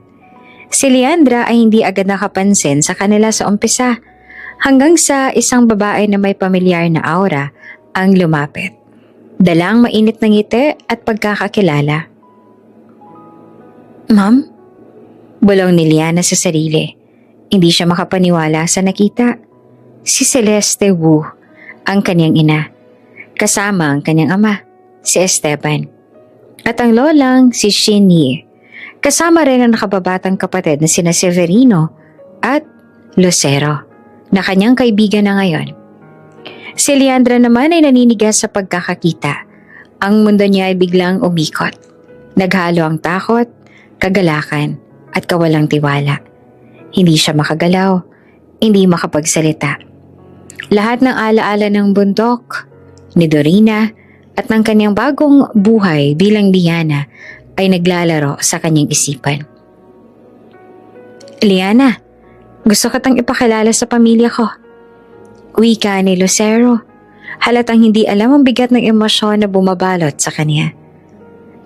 Ako nga pala si Lucero Wu, anak ng pamilyang Wu, at sila ang pamilya ko. Ang mga salita ni Lucero ay parang echo na bumabagsak sa tenga ni Leandra. Biglang nakakilala siya sa mga mukha ng kanyang nakatagong nakaraan. Ang kanyang ina, ama at lola. Hindi niya inaasahan na sa gabing iyon, habang nakikipag-dinner sa mga investors, makikilala niya ang sariling pamilya. Mama, Papa, bulong ni Leandra. Halos hindi marinig ang sarili. Ang katawan niya ay nanginginig, ngunit may kakaibang init sa dibdib. Halo ng pananabik at takot. Si Celeste naman ay bahagyang natigilan. Habang nakatitig kay Leandra, may kumurot sa kanyang puso. Hindi niya maipaliwanag. Ngunit parang may kakaibang pamilyaridad sa mata ng dalaga. Saglit siyang napatulala, bago muling umiti para itago ang pagkabigla. Magandang gabi, Iha. Wika ni Celeste. Pilit na pinapakalma ang sarili. Ngunit para kay Leandra, ang simpleng pagbati na iyon ay parang isang palad na muling nagbukas ng sugat. Nananatili siyang tahimik. Pinipilit huwag ipahalata ang nanginginig niyang kamay. Sa loob-loob niya, iisang sigaw ng kanyang isip. Silang pamilyang nag-iwan sa akin sa hukay. Sa loob ng restaurant, sa gitna ng mga ilaw at tahimik na musika, ramdam na Liana ang kakaibang koneksyon. Isang halo ng takot, pananabik, at pag-asa. Ang gabing iyon ay simula na ng bagong kabanata sa kanyang buhay. Ang muling pagkikita ng pamilyang iniwan siya sa hukay, ang pagbabalik sa nakaraan, at ang unti-unting pagharap sa nakaraan na dati niyang itinago sa bundok bilang Leandra. Mainit ang ilaw sa function hall ng hotel kung saan ginanap ang investors' dinner. Habang masayang nag-uusap ang mga tao, parang may sarili namang mundo si Leandra. Kanina pa siya nanlalamig kahit puno ng init ang paligid. Ang bawat titig niya kay Celeste Wu ay parang karayom na tumutusok sa puso niya. Matamis, ngunit masakit. Sa gitna ng tawanan at mga toast, may ilang pagkakataon na napapansin niyang nakatitig sa kanyang ina. Minsan, mabilis lang ang tingin. Ngunit sapat na iyon para maramdaman ni Leandra na may kakaibang kuryenteng dumadaloy sa pagitan nila. Liana, napakatalino mo naman. Biglang wika ng isang elder Wu matapos marinig ang paliwanag niya tungkol sa simple pero matalim na analysis ng market trends. Kung hindi mo sinabi, hindi ko iisiping janitress ka lang. Nag-init ang pisngi ni Leandra. Napatingin siya kay Donato na nakatingin lang. Tila ipinagmamalaki siya. Pero bago pa siya makasagot, muling nagsalita si Celeste. Talagang may mga tao na kahit saan ilagay, nagniningning. Ani Celeste habang nakatitig kay Leandra. Ang mga mata nito ay may lambing at hindi maitatago. Saglit na natigilan si Leandra. Para bang may ina na muling nagbalik ng kanyang puso at pagkatao. Gusto niyang sumagot. Gusto niyang sabihin, "Ako to, mama. Ako si Leandra." Pero mabilis niyang kinagat ang kanyang labi at pinigilan ang sarili. Habang tumatagal ang gabi, lalong nagiging hindi mapakali ang damdamin niya. Lalo nang bigla siyang nilapitan ni Celeste sa isang tahimik na sulok ng hall. "Liana, iha." Wika nito. Dahan-dahang hinawakan ng kanyang kamay. "Hindi ko alam pero parang may kakaiba sa'yo. May init na matagal ko nang hindi naramdaman." Nanlaki ang mga mata ni Leandra. Ang mga salitang iyon ay parang malamig na hangin na dumampi sa kanyang sugatang puso. Hindi niya alam kung ano ang isasagot, kaya ngumiti na lang siya ng tipid. At bago siya makapagsalita, bigla siyang niyakap ni Celeste. Saglit lang ang yakap. Ngunit ramdam ni Leandra ang init ng pagmamahal. Nakapikit siya. Ninanamnam ang bawat segundo. Para siyang batang muling nakahanap ng tahanan. Ngunit sa parehong oras, isang matinding takot ang bumabalot sa kanya. Paano kung malaman nila ang totoo? Paano kung muli siyang itakwil? Nang matapos ang event at nagunahan ng lumabas ang mga tao, lumapit si Xinyi Wu, ang mahigpit na lola. Tahimik itong nag-abot ng isang maliit na business card kay Liana. "Kung sakali, dalawin mo ako." Wika ni Xinyi. Matalim ang tingin pero may kakaimbang lambing sa tono. "Hindi ko maipaliwanag, pero parang may koneksyon akong nararamdaman." Halos hindi nakapagsalita si Leandra. Kinuha niya ang card, nanginginig ang kamay at napayuko lamang. Ang lola na minsang gustong ipalibing siya ng buhay, ngayon ay tila may kutob na siya ang kanilang nawalang apo. Paglabas nila ng hotel, tumabi si Donato sa kanya. Tahimik silang naglakad papunta sa sasakyan at doon sa gitna ng ilaw ng syudad, nagsalita ang CEO. "Liana," malumanay na sabi ni Donato. "Matagal ko na sanang gustong sabihin sa iyo ito. Pero ngayong gabi, hindi ko na kayang pigilan." Napatigil siya at tinitigan ng dalaga. Ang mga mata niya ay seryoso, puno ng damdamin. "I think I'm falling in love with you." Parang biglang huminto ang paligid para kay Leandra. Ang puso niya ay kumabog ng mabilis at ang mga alaala ng habilin ni Dorina ay bumalik. "Huwag kang iibig ng inchik." Hindi niya lubos na maintindihan noon. Ngunit ngayong narito si Donato, parang unti-unti niyang naiintindihan ang babala. "Sir Donato?" Bulong niya at pilit hinahanap ang tamang salita. Ngunit walang lumabas. Hindi niya kayang sagutin. Hindi sa gabing iyon. Napangiti si Donato. Kahit halatang nasaktan. "It's okay. You don't have to answer now.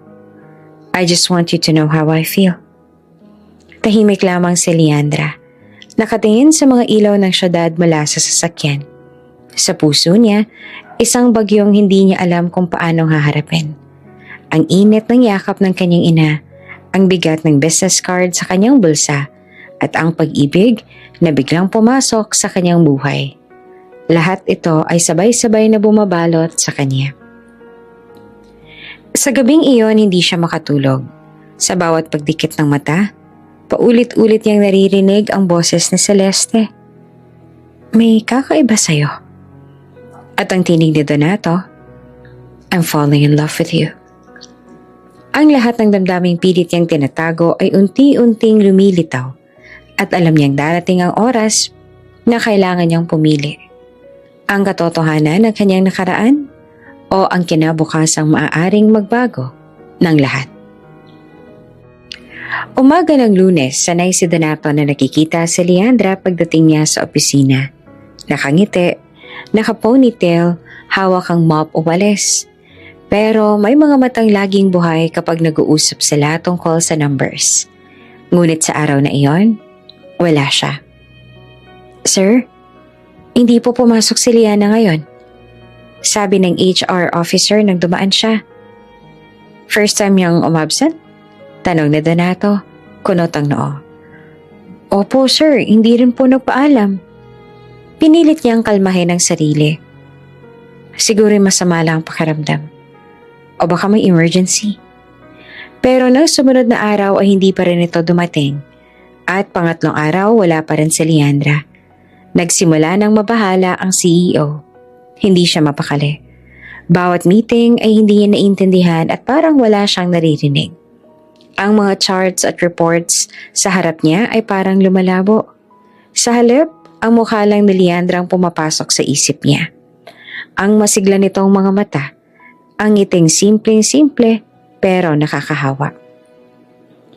Sa ikatlong gabi, nagdesisyon si Donato na puntahan ito sa inuupahang apartment. Gabi na nang makarating siya roon. Dalang maliit na bouquet ng white lilies para sana pasayahin siya kung sakaling may dinadaanan nitong mabigat. Good evening, Manong. Bati niya sa landlord. Nandyan ba si Liana? Room 2B? Napakamot ng ulo ang matandang landlord. Ay, si Liana po ba? Wala na po siya rito. Parang binuhusan ng malamig na tubig si Donato. Wala? Ano pong ibig niyo sabihin? Bigla na lang po siya nagpaalam kahapon. Wala man lang masyadong sinabi, basta umalis. Iniwan niya ang susi. Bayad naman ang renta hanggang katapusan ng linggo, tapos nagmamadali pang magbenta ng ilang gamit. Napatulala si Donato. Hawak-hawak pa rin niya ang kanyang bouquet na para sana kay Leandra. Ngunit ngayon ay tila wala ng saysay. May sinabi po ba kung saan siya pupunta? Desperadong tanong niya. Umiling ang landlord. Wala po, basta halatang ayaw niyang ipaalam. Para bang may tinatakbuhan? Mabigat ang pakiramdam ni Donato habang bumalik sa kotse. Ilang minuto siya nakaupo roon, nakatingin sa dilim. Hawak ang mga bulaklak. Bakit siya umalis? Ako bang dahilan? Ang pag-amin ko bang nagtulak sa kanya para lumayo? Kinabukasan, inutos niya sa kanyang mga tauhan na hanapin si Leandra. Pinatrace niya ang pangalan, ang mga dating transaksyon nito, pati ang address na nakalagay sa kanyang record sa HR. Ngunit halos wala na silang makita. Sir, ulat ng isang investigator. Walang record si Liana bago siya lumipat dito sa Maynila. Wala ring school documents o employment history. Parang bigla na lang siyang sumulpot 3 taon na nakaraan. Mas lalong lumalim ang misteryo. Sino nga ba talaga si Liana? Hindi mapigilan ni Donato ang pagkabalisa. Hindi lang dahil nawala ang babaeng tinatawag niyang Lucky Charm, kundi dahil naramdaman niya na parang may mas malalim pa itong tinatago. Naaalala niya ang gabing nagpaabot siya ng pag-ibig. Ang tingin ni Leandra, puno ng emosyon, pero hindi nakasagot. Baka natakot siya. Baka ako ang dahilan kung bakit siya lumayo. Lumipas ang mga araw na walang balita. Habang nagiging mas maayos ang takbo ng kumpanya, kabaligtaran naman ang nangyayari sa puso ni Donato. Parang may malaking butas na iniwan ang pagkawala ni Leandra. Sa bawat boardroom presentation, sa bawat dinner meeting, hinahanap niya ang presensya nito. Ang babaeng nagbigay liwanag sa mga gabi niyang puno ng stress. Minsan nakatayo siya sa bintana ng kaniyang opisina, nakatanaw sa mga ilaw ng syudad. Naaalala niya ang investors' dinner. Nagtataka siya kung bakit naging balisa ang dalaga simula nang makilala ang pamilyang Wu. At ngayon, mas lalong dumami ang tanong sa isip niya. Ano nga bang koneksyon niya sa pamilyang Hu? Habang hindi niya ito masagot, isa lang ang malinaw. Hindi siya titigil. Find her. Mahigpit yung bilin sa kanyang mga tauhan. I don't care how long it takes. Just bring her back to me. Sa puso ni Donato, hindi lang isang empleyado si Leandra. Hindi lang siya lucky charm ng kumpanya. Siya ang babaeng unti-unti nang bumalot sa bawat tibok ng kanyang puso. At ngayong bigla itong naglaho, para bang nawala rin ang kalahati ng kanyang sarili. Ngunit sa kabilang banda ng syudad, tahimik na nakaupo si Leandra sa isang maliit na terminal ng bus. Hawak ang bag na puno ng ilang damit at librong iniwan sa kanya ni Dorina. Sa kanyang kamay, nakatago ang business card ng Wu family. Hindi niya alam kung saan siya pupunta. Ang alam lang niya, kailangan niyang lumayo bago siya tuluyang lamunin ng nakaraan at bago siya magpatalo sa nararamdaman niya para kay Donato. Habang umaandar ang bus papalayo sa Maynila, marahang pumatak ang kanyang luha. Alam niyang minsan sa buhay niya, natikman niya ang yakap ng isang ina at ang pag-ibig ng isang lalaki. Ngunit ngayong pinili niyang maglaho, hindi niya alam kung kailan pa muling mararanasan iyon. Tahimik ang buong paligid ng Wu Mansion ng gabing iyon. Madilim na tanging liwanag lang ng mga poste at buwan ang nagbibigay ng gabay sa bawat sulok. Dahan-dahang pumasok si Leandra sa loob. Halos hindi na humihinga sa kaba. Hindi na siya nakatiis. Isang linggo siyang nagtatago. Pero ang damdamin ng isang anak na sabik makita ang ina ay mas matimbang kaysa takot na mahuli. Dumiretso siya sa likurang gate na minsan ay nadaanan niya noon.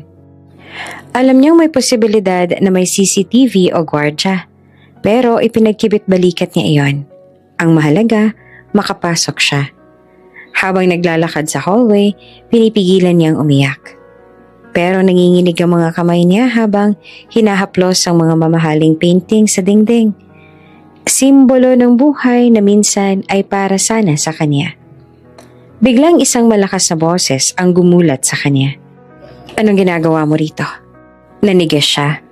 Si Esteban Wu, ang ama na kailanman ay hindi niya nakilala. Pero ngayon ay nakatitig sa kanya na para bang isa siyang kriminal na sumasalakay sa bahay nila. Pasensya na po, sir.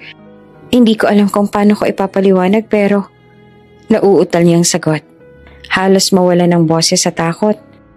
Wala kang karapatang basta nalang pumasok dito. Guard? Sigaw ni Esteban. Galit ang tono. Ngunit bago pa siya tuluyang masigawan muli, bumaba si Celeste mula sa ikalawang palapag. Nakasuot ito ng puting night robe. Gulat sa narinig na ingay. Esteban, anong nangyayari? Tanong ng ginang. At nang mapatingin siya sa baba, natigilan si Liana. Parang bumagal ang oras. Nagkatitigan silang dalawa. May kakaibang kuryente. Isang malalim na koneksyon na hindi kayang itanggi. Hindi man makapagsalita si Leandra, malinaw sa mga mata niya ang isang bagay na hindi kayang itago. Sakit, pananabik, at pagmamakaawa. Babae na basta na lang pumasok sa bahay. Pwede siyang magnakaw. Oh, putol ni Esteban, pero pinigilan siya ni Celeste. Tama na, Esteban. Ako ang kakausap. Mariing wika ng ginang. Halos nanginginig ang tinig. Lumapit si Celeste kay Leandra. Habang mas lumalapit, mas lumalakas ang tibok ng puso ni Leandra. Gusto niyang umatras pero tila naipit ang mga paa niya sa sahig. Liana, bulong ni Celeste. Ginagamit ang pangalang na kilala niya sa kanya. Bakit ka narito? Hindi agad nakasagot si Leandra. Nanginginig lang ang labi niya. Sa wakas, bumagsak ang isang luha sa kanyang pisngi. Pasensya na, ma'am. Hindi ko na rin alam kung bakit ako nandito. Gusto ko lang makita kayo. Mahina niyang sabi. Huminga ng malalim si Celeste. May kakaibang init na dumaloy sa dibdib niya. Hindi niya maipaliwanag. Pero mula pa nang unang makita niya si Liana, may kutob na siya. Ngayon, habang kaharap niya ito sa katahimikan ng kanilang mansyon, lalo pang lumalakas ang pakiramdam. Esteban, wika niya. Hindi na inalis ang tingin sa dalaga. Pabayaan mo muna kami. Tila nagduda na si Esteban pero sa huli ay tinalikuran silang dalawa. Bagamat halata ang tensyon sa mukha nito, naiwan sina Celeste at Leandra sa gitna ng malawak na sala. Lumapit pa si Celeste at dahan-dahang hinawakan ang balikat ng dalaga. Liana, mula nung una kitang makita, may naramdaman na akong kakaiba.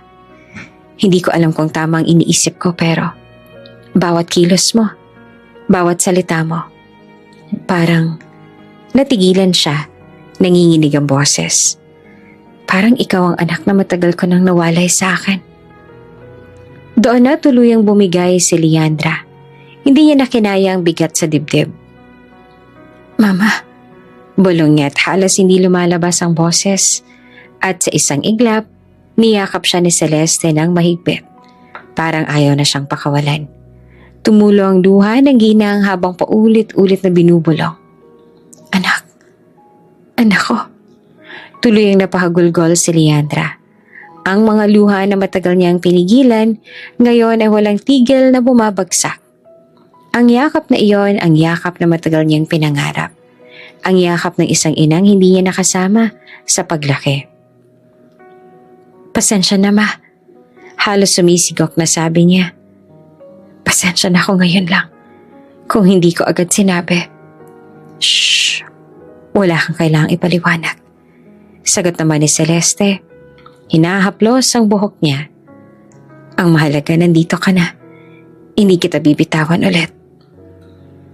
Naiwan si Esteban sa gilid ng hagdan. Tahimik na pinagmamasdan ng dalawa.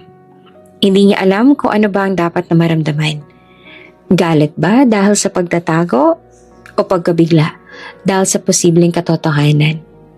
Ang malinaw lang sa gabing iyon, nagtagpo ang isang ina at ang anak na matagal nang nawala.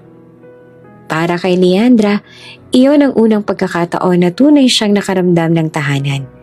Hindi dahil sa mansyon, hindi dahil sa yaman, kundi dahil sa yakap ng kanyang ina. At sa puso ni Celeste, buo na ang kanyang paniniwala. Ang kutob ng isang ina ay hindi kailanman nagkakamali. Tahimik ang gabi sa mansyon ng Wu nang tuluyang bumalik si Leandra. Sa bawat paghinga niya, ramdam ang bigat ng nakaraan. Naroon siya sa piling ng pamilyang minsang itinakwil siya, pero hindi pa rin niya magawang ipaalam ang buong katotohanan. Para kay Lola Shini, isa pa rin siyang estrangherang dalaga na nakilala lang nila sa isang hapunan. Kaya't pinili niyang manahimik muna, magpakilala bilang Liana, hindi bilang walang si Leandra. Sa umaga, kasama siya ni Celeste at Esteban. Tumutulong sa mga simpleng gawain at nakikipagkwentuhan sa mga kapatid. Tahimik siyang nakikinig habang kinikwento ni Celeste ang mga araw noong bata pa ang nawawalang anak. At bawat salitang yon ay parang karayom na tumutusok sa kanyang puso. Hindi niya alam kung tatawa ba o iiyak, kaya pinili niyang ngumiti at itago ang lahat. Bago matapos ang araw, muling nagkita sina Donato at Leandra. Naroon si Leandra sa maliit na cafe, malapit sa opisina nang biglang pumasok si Donato. Para bang huminto ang mundo nang magtama ang kanilang mga mata. Matagal silang hindi nagkita mula nang maglaho siya. Kita sa mukha ni Donato ang gulat at pananabik. Samantalang si Leandra naman ay tila nabigla at hindi makagalaw. Lumapit si Donato, dala ngiti at pag-aalala. Liana, ikaw nga. Bulong niya at bahagyang yumuko ang dalaga. Hindi alam kung ano ang dapat sabihin, ngunit sapat na ang muling pagkikita para maramdaman na lang hindi kailanman naglaho ang koneksyon sa pagitan nila. Isang araw ay bumalik na siya sa trabaho sa Rivera Holdings. Doon siya, si Liana na janitress na unting-unting napapalapit kay Donato. Sa bawat gabing magkasama sila sa opisina, Habang nagtutulungan sa pagsusuri ng mga numero, ramdam niya ang kakaibang tiwala at suporta ng CEO. Sa dalawang mundong ginagalawan niya, isang anak na muling bumabalik sa pamilya at isang empleyadong nagsusumikap makamit ang pangarap. Hindi niya alam kung saan ba siya tunay na nababagay. Liana, tawag ni Donato isang gabi habang abala silang dalawa sa boardroom. Naaalala ko. Sabi mo gusto mong makapagtapos. Pero wala kang formal records, tama? Napayuko siya. Oo, hindi ako nakapag-high school. Pero nagbasa naman ako ng libro. Self-study nga lang. May pait sa tinig niya. Parang hiya na rin. Ngumiti naman si Donato. Kung ganon, tutulungan kitang makapag-ALS para makapag-college ka na. Sayang ang talino mo kung dito lang iikot ang mundo mo sa mop at walis. Hindi niya mapigilang mapangiti sabay biro. Baka naman mabankrupt ka sa gastos sa akin. Hindi, investment kita. Sagot ni Donato. Diretso ang tingin. Hindi lamang para sa kumpanya, kundi para sa sarili mo.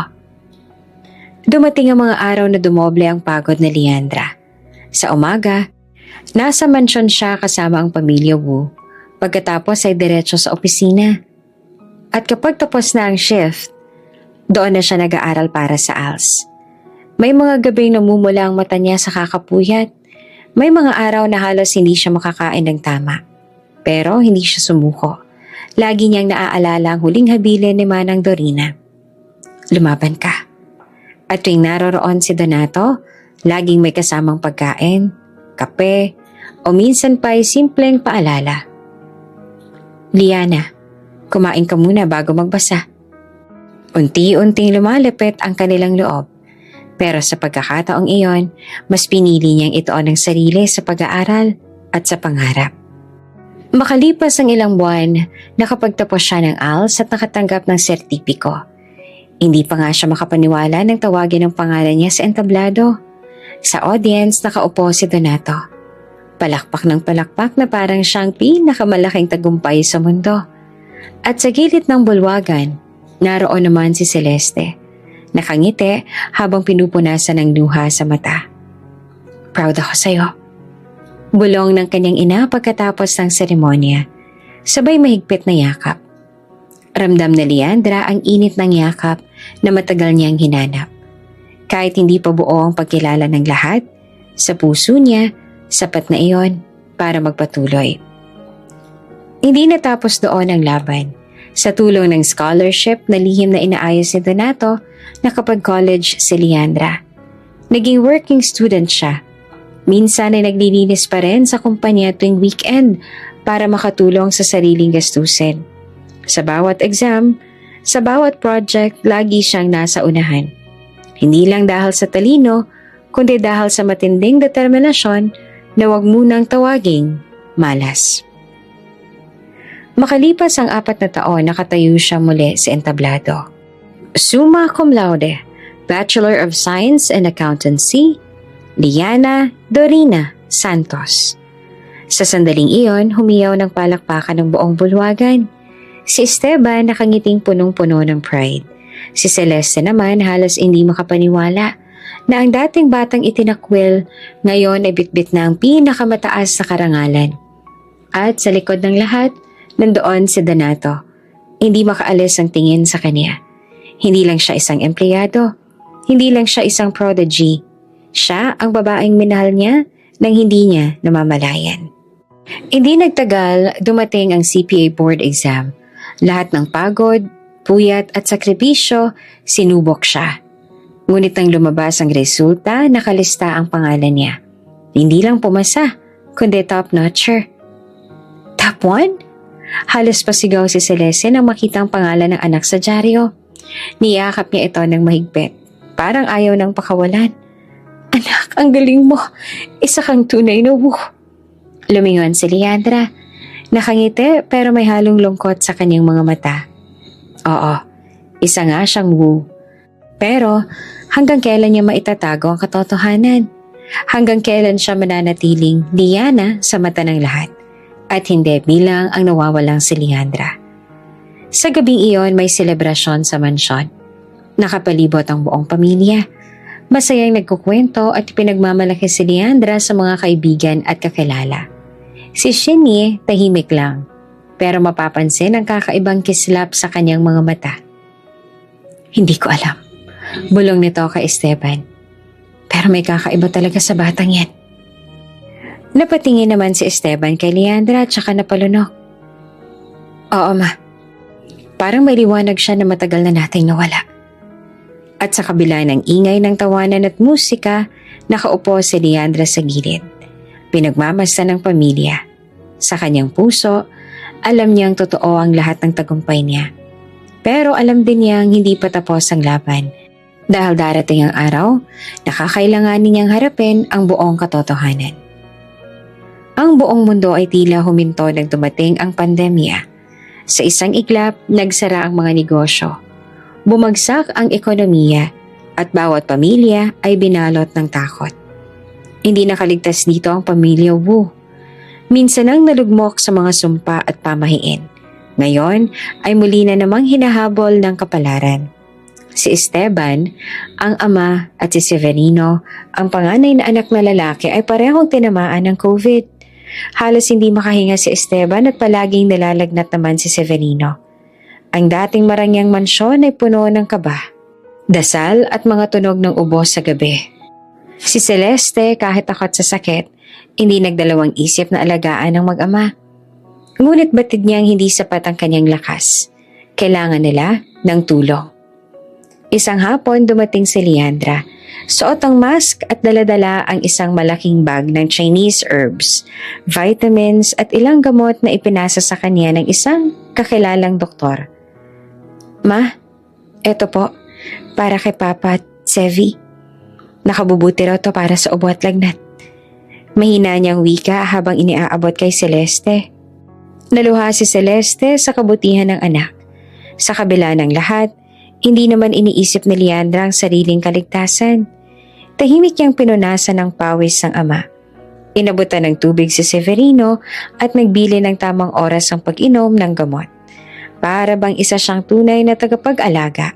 Hindi iniwan kahit delikado. Ngunit hindi lahat ay natuwa. Mula sa ikalawang palapag, tahimik na nakamasid si Shinny.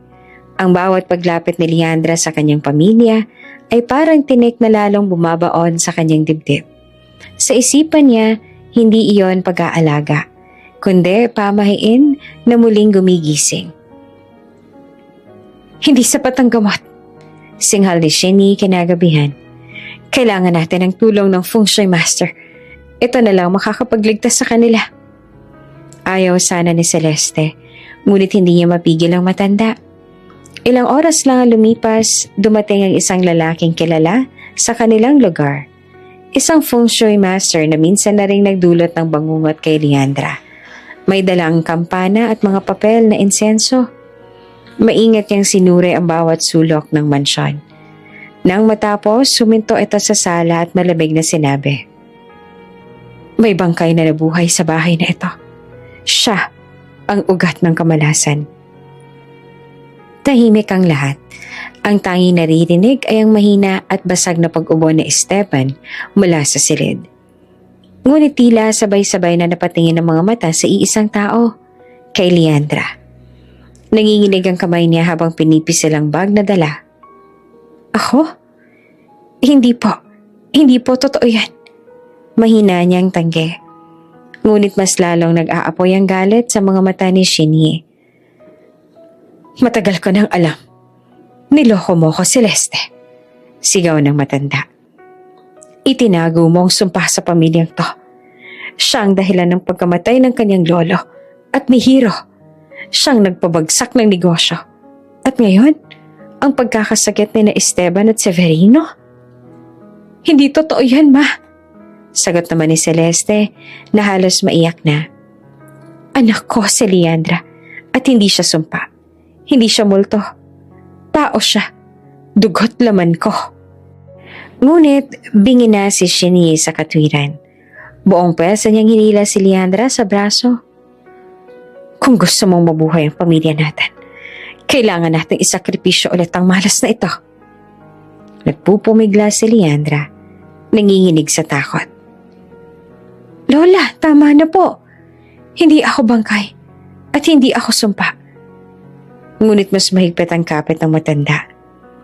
Sa isang sulok ng bodega ng mansyon, nakatayo pa rin ang lumang kabaong na minsan ay inihanda para sa nawawalang apo, kasama ang baril. Sa tingin ni Shinye, iyan lamang ang tanging sagot. Isa-isang sinindihan ng feng shui master ang mga insenso habang sinasabi. Kapag naibalik siya sa kabaong, mawawala ang malas. Ligtas ang pamilya.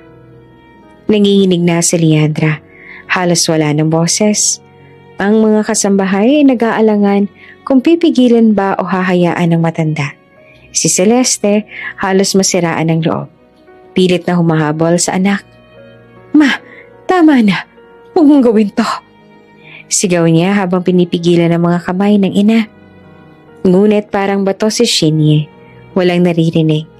Isinubsob niya si Leandra sa kabaong at sa isang iglap, ang dating alaala ng sumpa ay muling nabuhay sa lahat ng nakasaksi. Ang mga ilaw sa mansyon ay tila kumukurap. Ang hangin bumibigat at ang sigawan ay naghahalo. Si Celeste umiiyak, si Leandra humihikbi at si Shinye patuloy sa pagdadasal ng mga katagang hindi maintindihan. Habang hawak-hawak ang baril. Bago tuluyang maisara ang kabaong, isang malakas na tinig ang umalingaw-ngaw mula sa pinto ng bodega. Tama na! Dumating si Donato, hingal at pawis. Hawak ang telepono na tila may tinatawagan. Ang kanyang mga matay nakatutok kay Leandra na pilit pinapasok sa loob ng kabaong. Nakayuko si Leandra. Nanginginig ang mga kamay habang nakatutok sa kanya ang malamig na duro ng barel na hawak ni Shinye. Ang lahat ng alaala ng kanyang kabataan, ang libing na buhay. Ang takot sa dilim, ang sakit ng pagkawalay sa ina, bumalik sa isang iglap. Ngunit ngayong narito na siya, hindi na siya ang batang mahina. Isa na siyang babae na may tapang at may paninindigan. Wala kang karapatang mabuhay. Mariing sabi ni Shinye, ang tinig ay puno ng galit at takot. Ikaw ang dahilan ng lahat ng kamalasan sa pamilya natin. Ngunit bago pa man mahila ang gatilyo, mabilis na sumunod si Esteban at inagaw ang barel mula sa kamay ng sariling ina. Nahulog ito sa sahig at kasabay ang iyakan at sigawan ng pamilya sa paligid. Ma! Halos pasigaw na boses ni Esteban, nanginginig ang dibdib sa sobrang emosyon. Tigilan mo na to. Hindi siya sumpa. Anak ko siya. Ang kasalanan ay hindi sa kanya kundi sa atin na hinayaan natin na masira ang pamilya natin dahil lang sa maling paniniwala. Napalahod si Shinye, nangingilid ang luha. Ngunit hindi pa rin mawala ang takot sa kanyang mga mata. Pero paano? Paano kung totoo? Paano kung mamatay tayo lahat? Hinawakan ni Esteban ang mga kamay ng ina at mariin siyang tumingin dito. Kung ito ang kaparusahan, tatanggapin ko. Pero itigilan natin ang pagtutulak ng kamalasan sa isang inosente. Si Leandra ay dugo at laman ng pamilya natin. Kung kailangan kong magbayad sa lahat ng pagkakamali ko bilang ama, ako na lang. Huwag na siya. Nangingilid ang luha ni Leandra habang pinagmamasdan ng ama. Sa unang pagkakataon, ramdam niya ang pagtatanggol at pagmamahal mula sa taong minsan ay naging bahagi ng pagkawasak ng kaniyang pagkabata. Tahimik ang lahat nang biglang lumapit si Celeste at niyakap si Shinye mula sa likod. Ma, tama na. Huwag mo nang hayaan ang huling alaala namin sa iyo ay galit at takot. Patawarin na natin ang isa't isa. Hindi na natin kayang balikan ang nakaraan. Pero pwede pa nating ayusin na ngayon. Nanginig ang matanda. Unti-unting bumagsak ang baril mula sa kanyang kamay. Lumuha siya. Mas malalim kesa sa dati. Anong nagawa ko? Ililibing ko ang sariling apo. Paulit-ulit ko sinira ang pamilya ko. Lumapit si Leandra, nangingilid ang luha ngunit matatag ang tinig. Lola, hindi ako perpekto. At alam kong hindi rin kayo. Pero hindi ko gugustuhin mamatay kayo na dala ang bigat ng galit. Kung kapatawaran na magpapalaya sa ating lahat, ibinibigay ko yan sa inyo ngayon. Niyakap ni Shinye si Leandra ng mahigpit. Umiiyak ng buong pait at pagsisisi. Sa unang pagkakataon, walang salita ng sumpa o pamahiin ang lumabas sa kanyang bibig. Pawang pagsuko lamang. Mula sa gabi ng pagbabagong iyon, nagsimula ring gumaan ang lahat. Dahan-dahang gumaling si Esteban mula sa kanyang karamdaman. Nakabangon si Severino at unti-unting nakabalik ang sigla. At bagamal malaki ang epekto ng pandemya, nakahanap ng paraan ng pamilya upang muli silang makabangon sa negosyo. Hindi lang dahil sa feng shui, kundi sa pagtutulungan at determinasyon. Si Leandra, na sa wakas ay tinanggap na bilang bahagi ng pamilya, ay nakatayo sa gitna ng lahat. Hindi na siya batang ipinalibing ng buhay. Siya na ang babaeng pinili ang sariling kapalaran. Isang hapon, dumating si Donato sa mansyon ng Wu family. May dala siyang isang maliit na kahon at isang ngiting puno ng emosyon. Hindi na siya nagdalawang isip. Sa harap ng pamilya, lumapit siya kay Leandra. Alam kong marami kang pinagdaanan, Leandra. O Liana. Ani Donato gamit ang tunay niyang pangalan sa unang pagkakataon. At hindi ko nahahayaang mawala ka ulit sa akin. Lumuha naman si Leandra. Hindi dahil sa takot, kundi dahil sa kasiyahan. Sa kahon na hawak ni Donato, nagniningning ang isang singsing. Leandra Wu, handa ka na bang ipagpatuloy ang buhay mo? Hindi bilang sumpa, kundi bilang babaeng mahal ko. Gusto kong makasama ka sa lahat ng darating na bukas. Hindi na napigilan ni Leandra ang pag-agos ng kanyang luha. Sa lahat ng hirap, sa lahat ng sugat ng nakaraan, eto ang gantimpala. Tumango siya sabay sambit. Oo, Donato. Oo. Nagpalakpakan at nag-iyakan ng pamilya. Si Esteban, yakap-yakap si Celeste, ay nagpasalamat sa pagkakataong muling mabuo ang pamilyang minsan ay halos mawasak. Si Shinny, bagaman mahina na, ay nakangiti habang pinagmamasdan ng apo. Sa huli, ang kwento ni Leandra ay hindi natapos sa sumpa ng feng shui. Natapos ito sa pagbabalik ng kaniyang dangal, sa pagtanggap ng pamilya, at higit sa lahat, sa tunay na pag-ibig. At sa kanilang kasal, habang magkahawak kamay silang naglakad ni Donato, alam nilang wala ng anumang sumpa o kapalaran ang kayang pumigil sa kanila. Hindi kapalaran ang nagtatakda ng ating buhay, hindi rin sumpa, kundi ang tapang na maniwala sa sarili, magmahal ng buong puso at lumaban para sa kinabukasan.